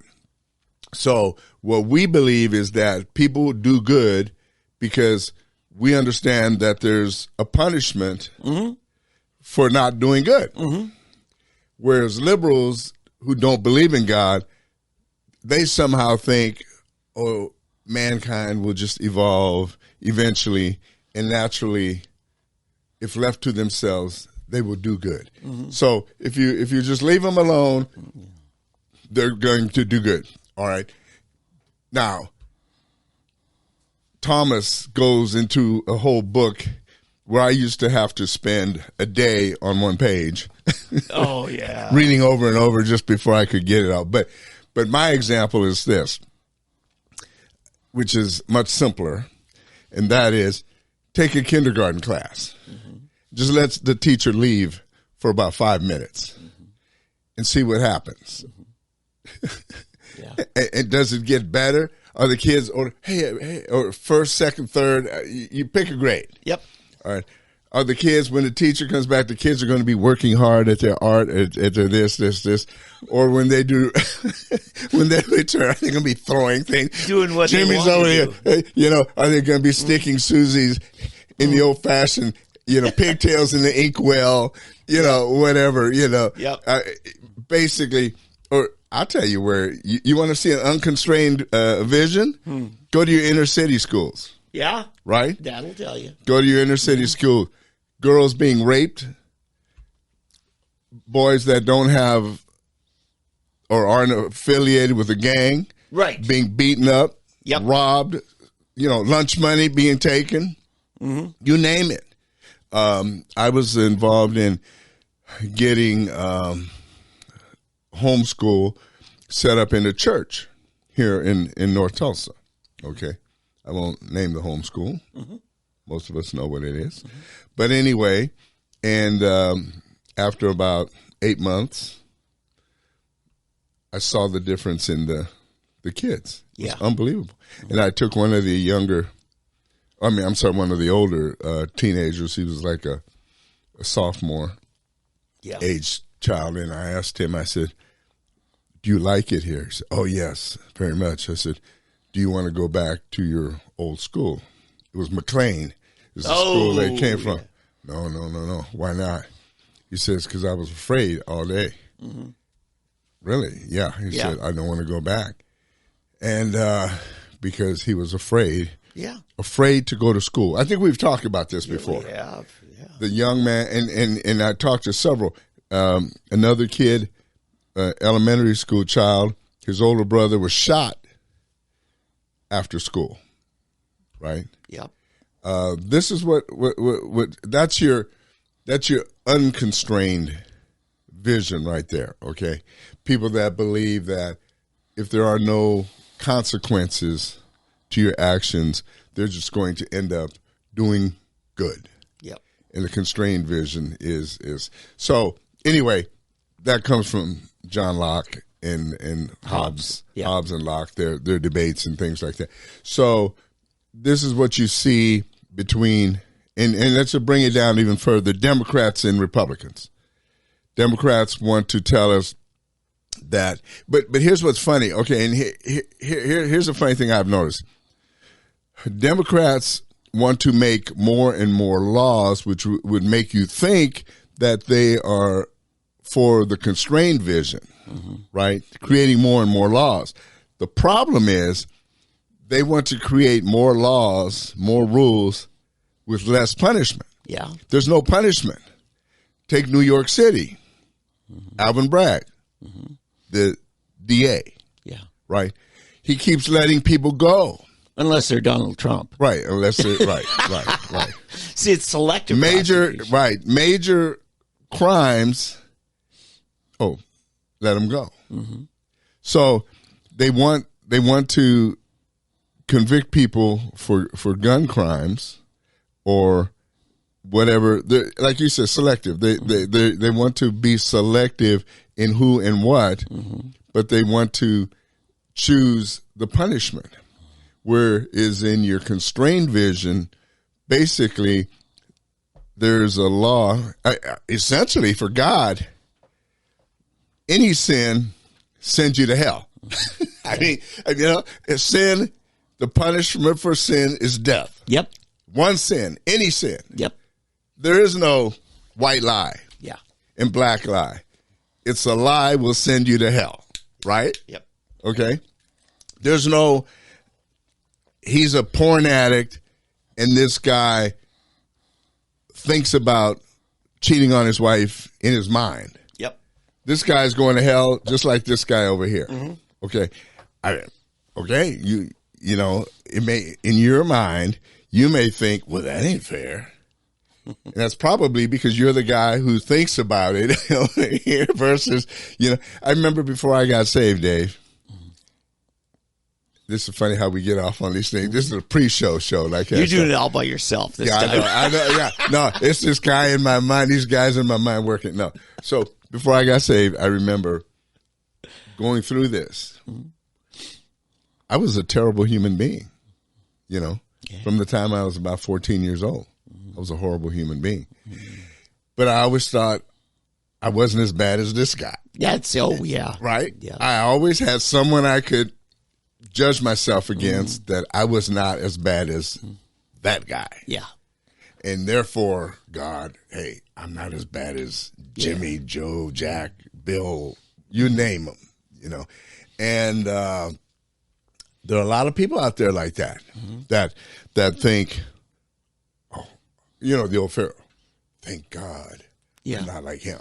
Yeah. Right. And we can't think that way. We're all sinners. We're all sinners, and the punishment for sin is death and judgment, and the judgment essentially is hell. But the good news, Preach it. Come on. is that Jesus Christ, God sent his son to become a man, live a sinless life, the only one who has ever been able to live a sinless life, and he was nailed to a cross to take upon him the punishment for all of our sins, and all we have to do is acknowledge that. It doesn't mean that, oh, great, now I can go ahead and sin all I want, and that. No, we still need to fight the fight. You still fight the fight to not sin. You still are asked to not sin and to live a righteous life, a good life, a righteous life unto God. But because our flesh is going to stumble, our flesh is going to sin, we're still going to have those thoughts. We're still going to do things like Dave ticks me off regularly. He will tick me off a few times during this show that I have to sit here and deal with. I hid the whip. Okay. No, but anyway, no. Even my big challenges are just driving here in the morning and driving back home. Yeah, let's talk about them. Yeah, the road rage. Anyway, but what I'm saying is, all of us have those issues and things we have to deal with. Yeah. But through the forgiveness, the grace of God, and recognizing and being willing to continually understand that we are powerless not to sin without the blood and the grace of God helping us.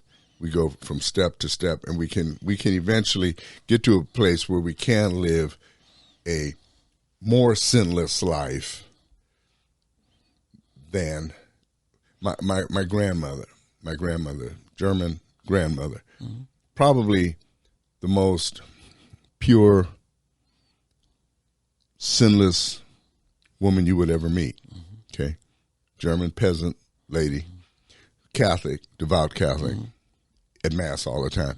She had one of the little holy water dispenser. Anytime she walked in the room, walked out of the room. Yeah. Do you remember those? They had them. Oh, yeah. That was my house growing up, yeah, too. had it, you know. Yeah. And every Sunday afterwards, we'd go to a little dispenser, and with a very clean vessel, we would take some of that home and put it right by the light switch. Right, yeah. Exactly. Yeah. And she's the one who taught me to pray. I remember my earliest memory, because she pretty much raised me my first 4 years of life, 4 or 5 years.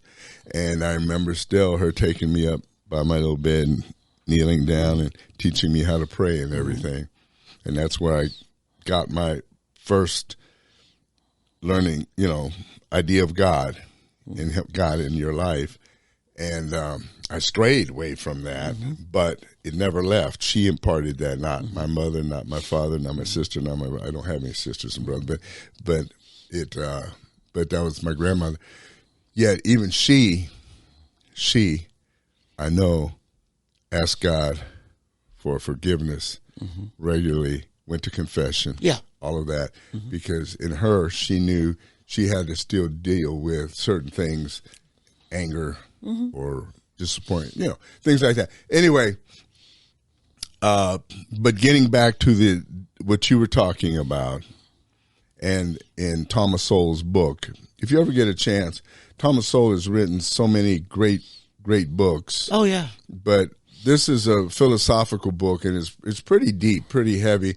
So be ready to really, some of you out there are very intelligent people and will get it right away.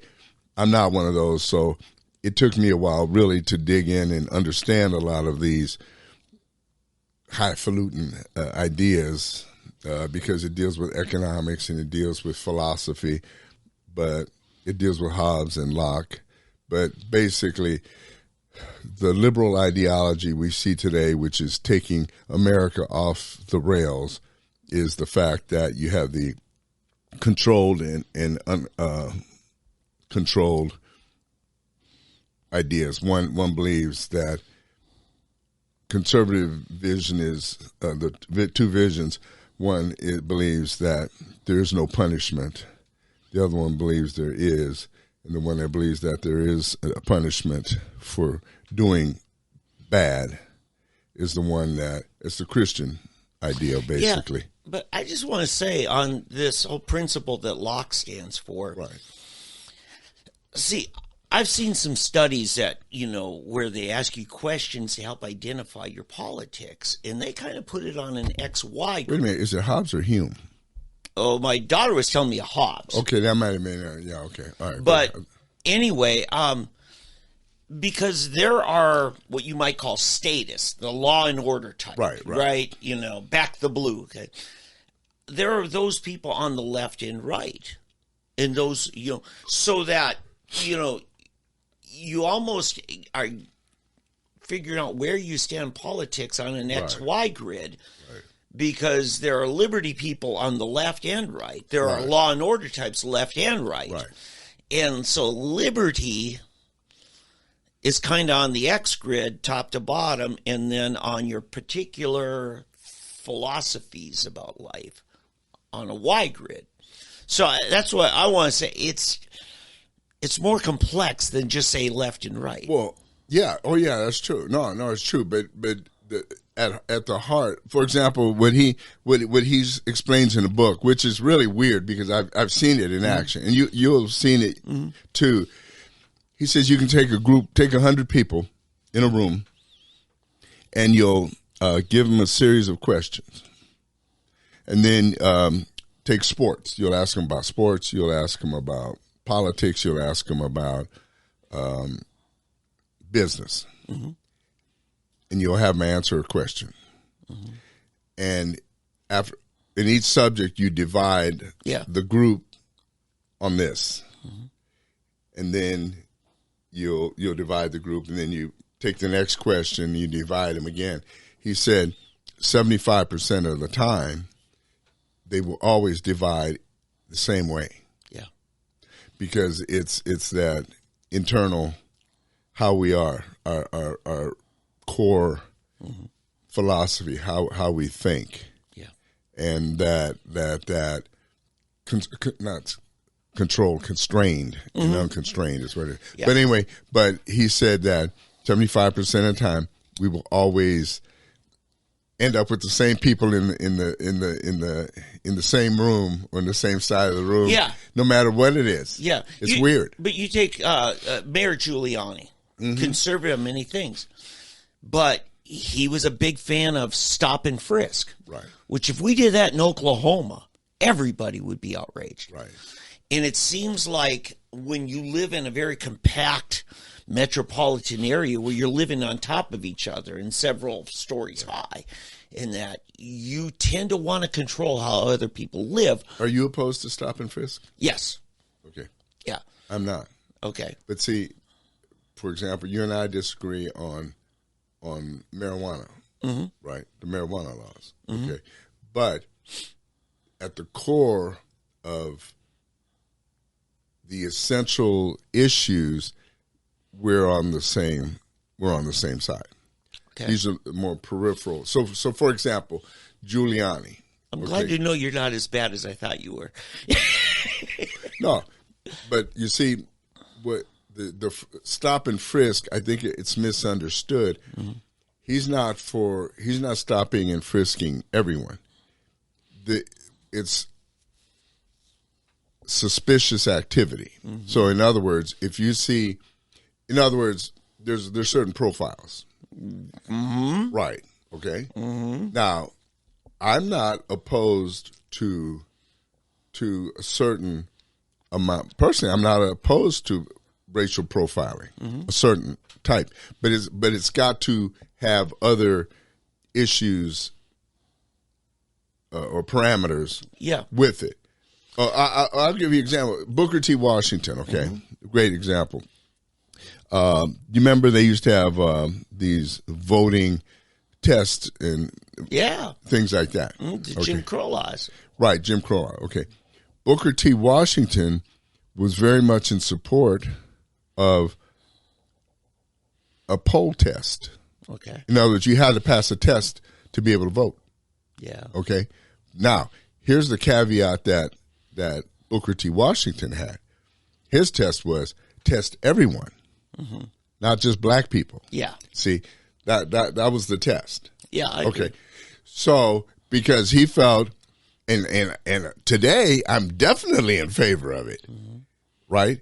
You know that way, because you just got these ignorant college students out there just voting, and illegal migrants or people just coming in that don't even speak the language, and you're giving them a thing from watching some ad on TV or what somebody here mark this. Yeah. You see, this is not. Yeah, you're right. And this is the problem when it's selectively applied. Right. Exactly. Yeah. It's the selectivity of the application. So these are what I'm saying is it's not necessarily the thing itself, it's the application of the thing, whatever the issue is. See, my problem with the stop and frisk, it's based on an unconstitutional assumption of it's illegal for you to carry a gun, which in Oklahoma, you have a right to carry a gun unless by court adjudication you've lost that right. Right. So because our laws are different, stop and frisk in Oklahoma would be different from New York, where the law got struck down in New York that kept them from allowing people to carry a gun. They were denying people that, and they but the gun laws in New York, very strict. They're still very strict in Chicago, D.C., all the high crime areas. But they're constantly getting knocked down by the Supreme Court as a violation of the Second Amendment, which says the right to keep and bear arms shall not be abridged. And yet, the right is not abridged, but they have ways, they've instituted ways. For example, in Chicago, they threw it out, but then they came back, and I don't know how they did it. I can't remember, because I remember reading it because it was a black man who won the day in court Yeah. for the right, but then somehow they reinstituted Exactly. back. And it'll take another 5 years for them to get that thrown out. Right, exactly, if ever. And that to me is tyranny. Right, well, sure. No, see again, there we are on the same Yeah. side of the room, right? Okay, so we can agree. So that's what I'm trying to say. At heart, at the core, Yeah. we're on the same side. Whereas the other group, they don't want it at all. Yeah. And here's the problem people have about liberty. It destroys the principle of liberty. They want liberty for themselves, but not that other bunch. You take what happened in Ferguson, the riots there from, 7 years ago, and the Oath Keepers of Missouri wanted to help those black shopkeepers to keep their shops from getting looted because it was in the black part of town that most of the rioting happened. Yeah.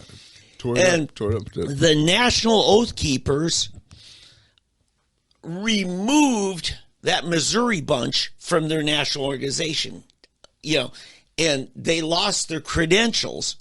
Why? Because nationally, most of the members didn't want the black folk having that right.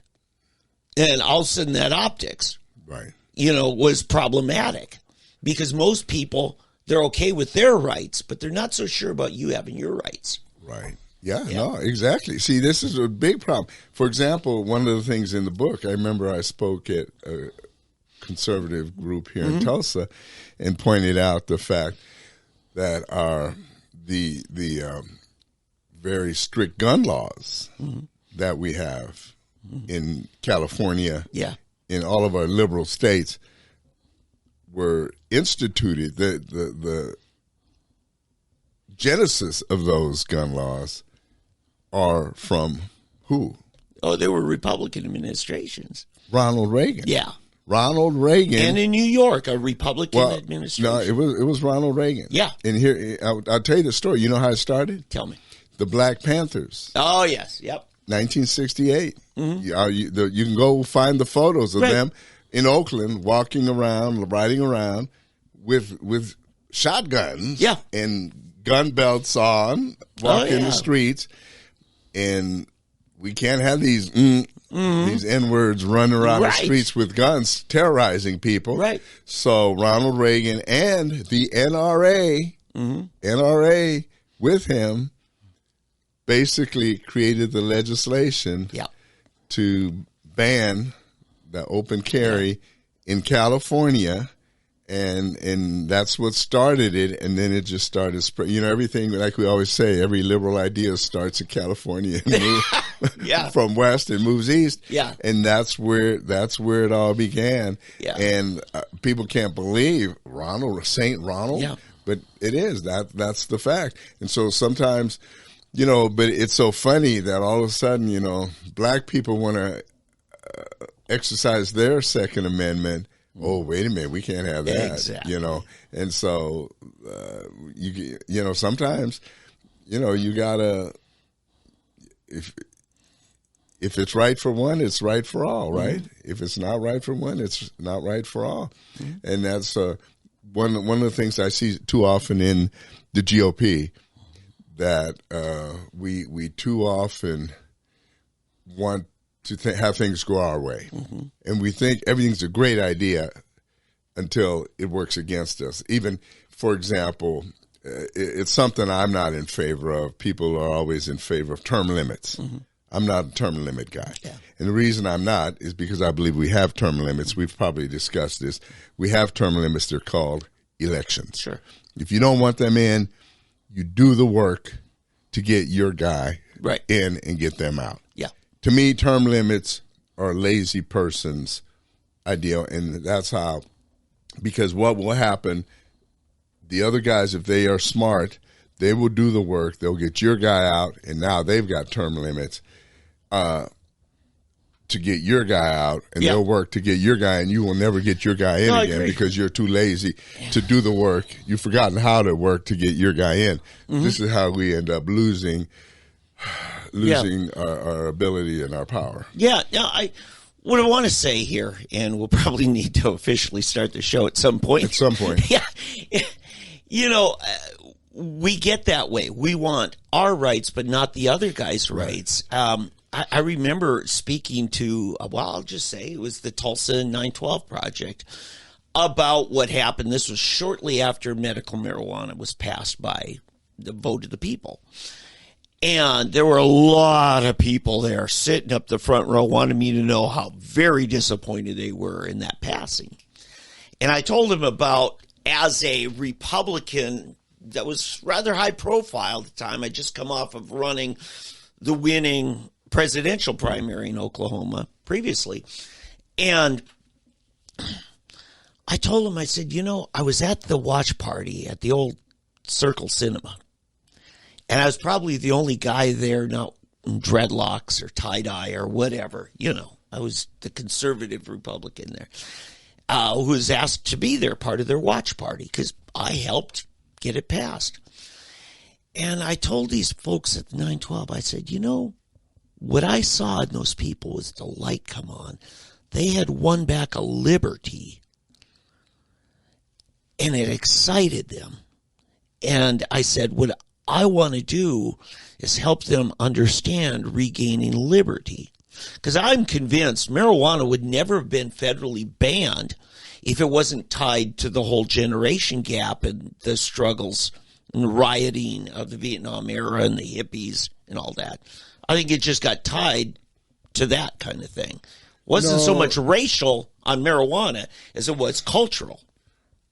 Yeah, no, it had a lot of social implications because you used to have to go into the black community to buy your marijuana, and that's where, if you really go back to the whole history, that's where they used to get it. It was a black thing, and then, and not only that, I mean, that's where the heroin, all the drugs, it's almost all the ills. See, it got tied to all of these dangerous drugs. Right. And every doctor I've talked to about this has said, liquor's more dangerous than marijuana. They both have their dangers. We know that. I live a teetotaler life by choice. It's safer that way.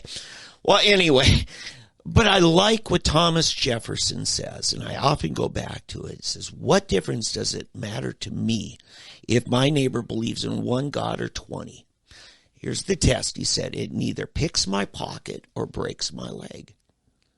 And I just believe we ought to follow that kind of principle when we think of start denying people their liberty, including their right to run for office. Yeah, I think we have to disagree on this because I think we're starting to see that the neighbor that believes in either no gods or 20 gods is the person who is influencing your children and taking them away from a Judeo-Christian principle in schools, and that is leading to more and more more drug abuse, more death and mayhem. I mean, I think a lot of these kids that are killing each other, the school shootings, the mass shootings, all that, is because we have allowed teachers. We've got a lot of atheistic teachers, not just atheists, but downright antagonistic atheist teachers. Listen, so that's why it's important. That's why I care whether my neighbor believes that's in. Right. But where do we use the force of law, which is the sword? Right? It is the ability to prison. Oh, sure. That I understand. But I mean, I think that quote is a little bit outdated because it does matter.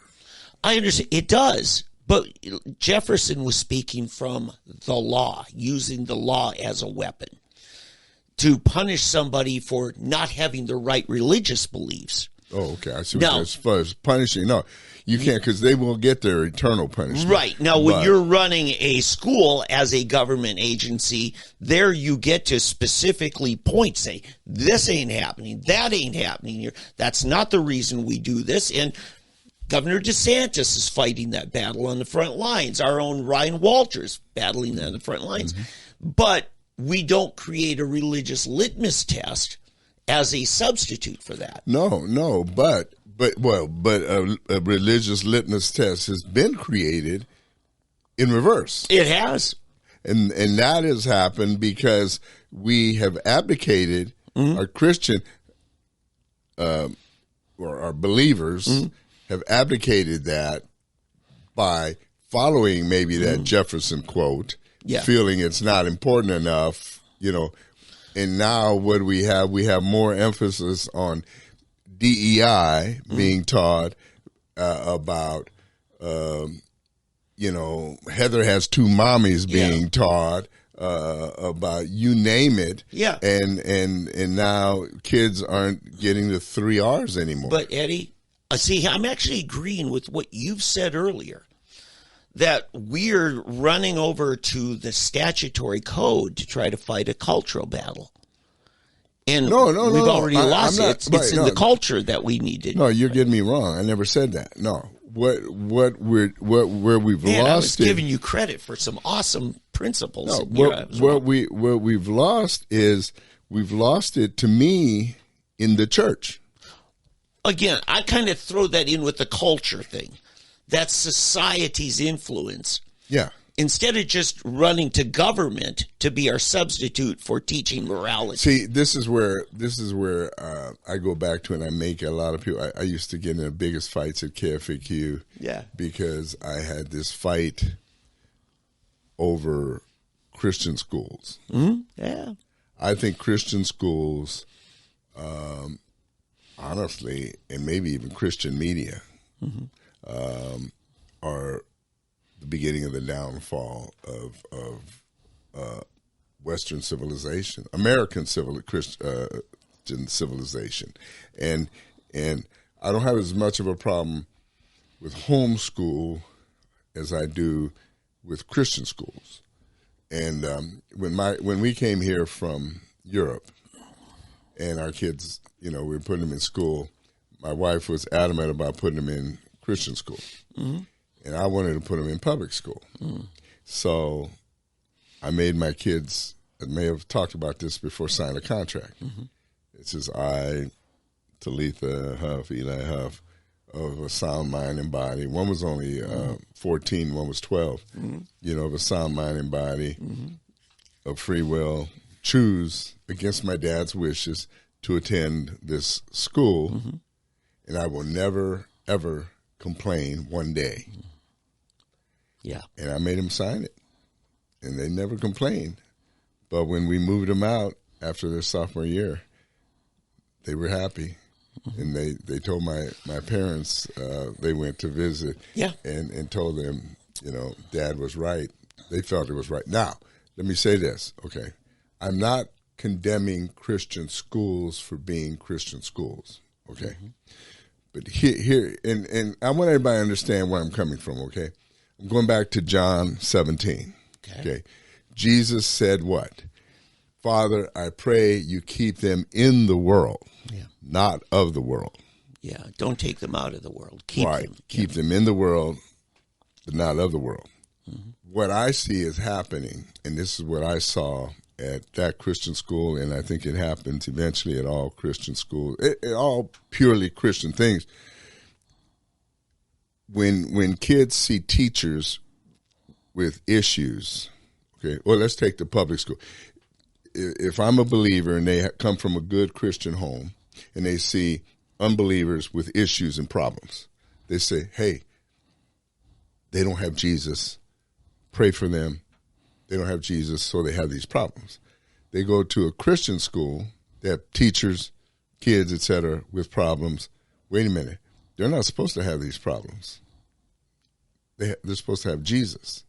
And so all of a sudden, when they see the same or maybe worse, when you see girls being molested in a Christian school, when you see this happening, teachers bullying kids in a Christian school, what do you? And it's the teacher's supposed to be this great Christian person.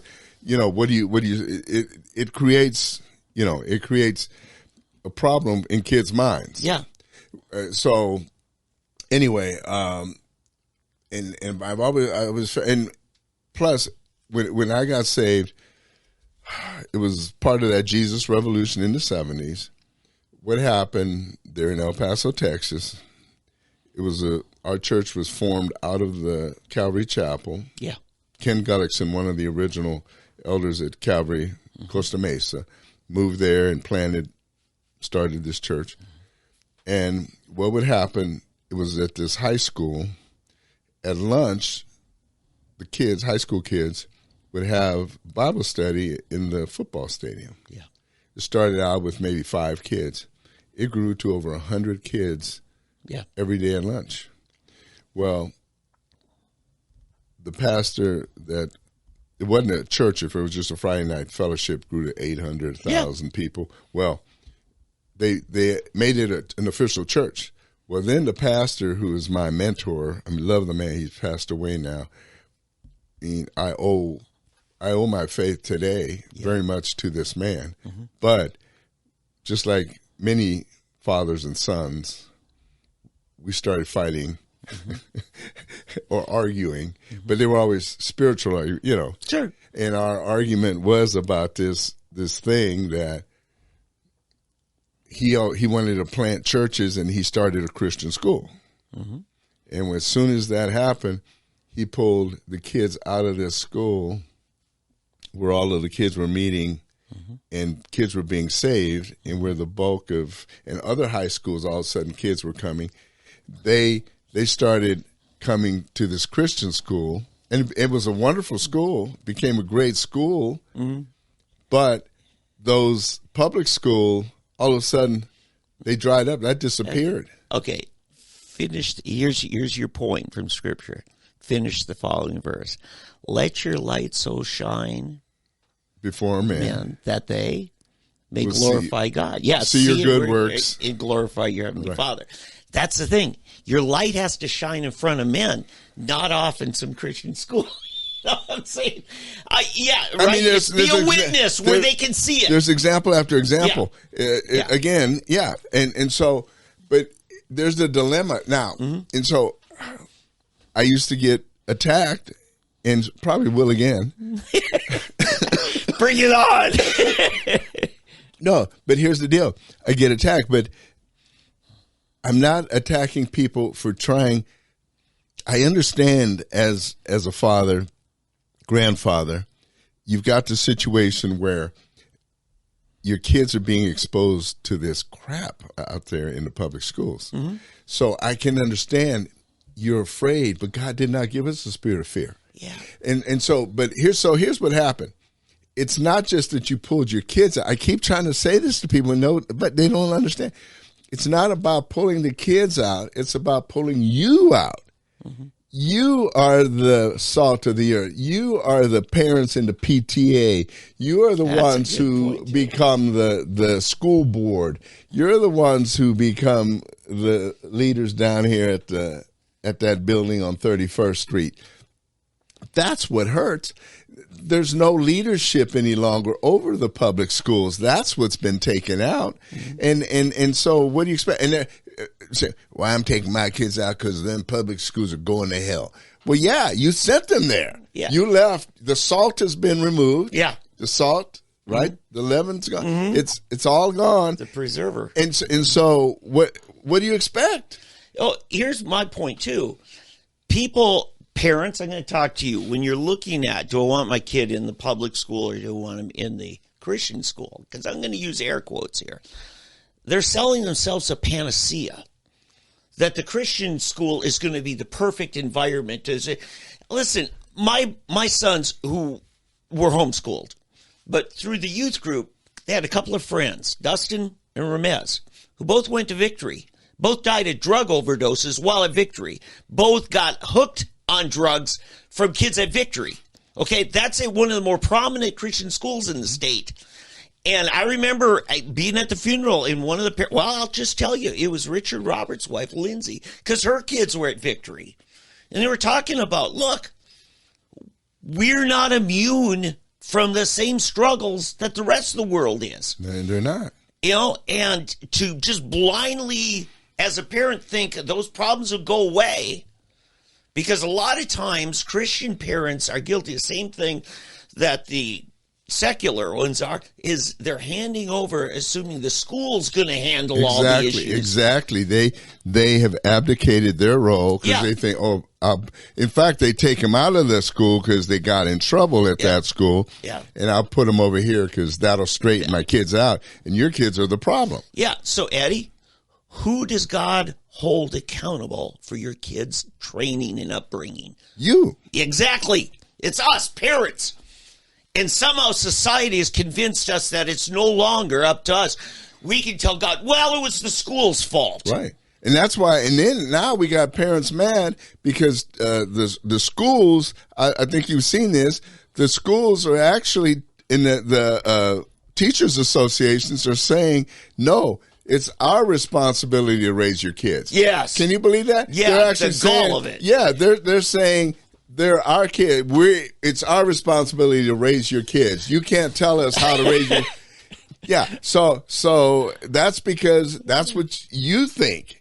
You think it's their job, and now all of a sudden, whoa! All of a sudden, you're saying no, we can't. No. Yeah.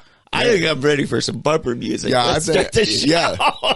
By the way, now, Dave, you think we should start the show? Yes. All right. There we go.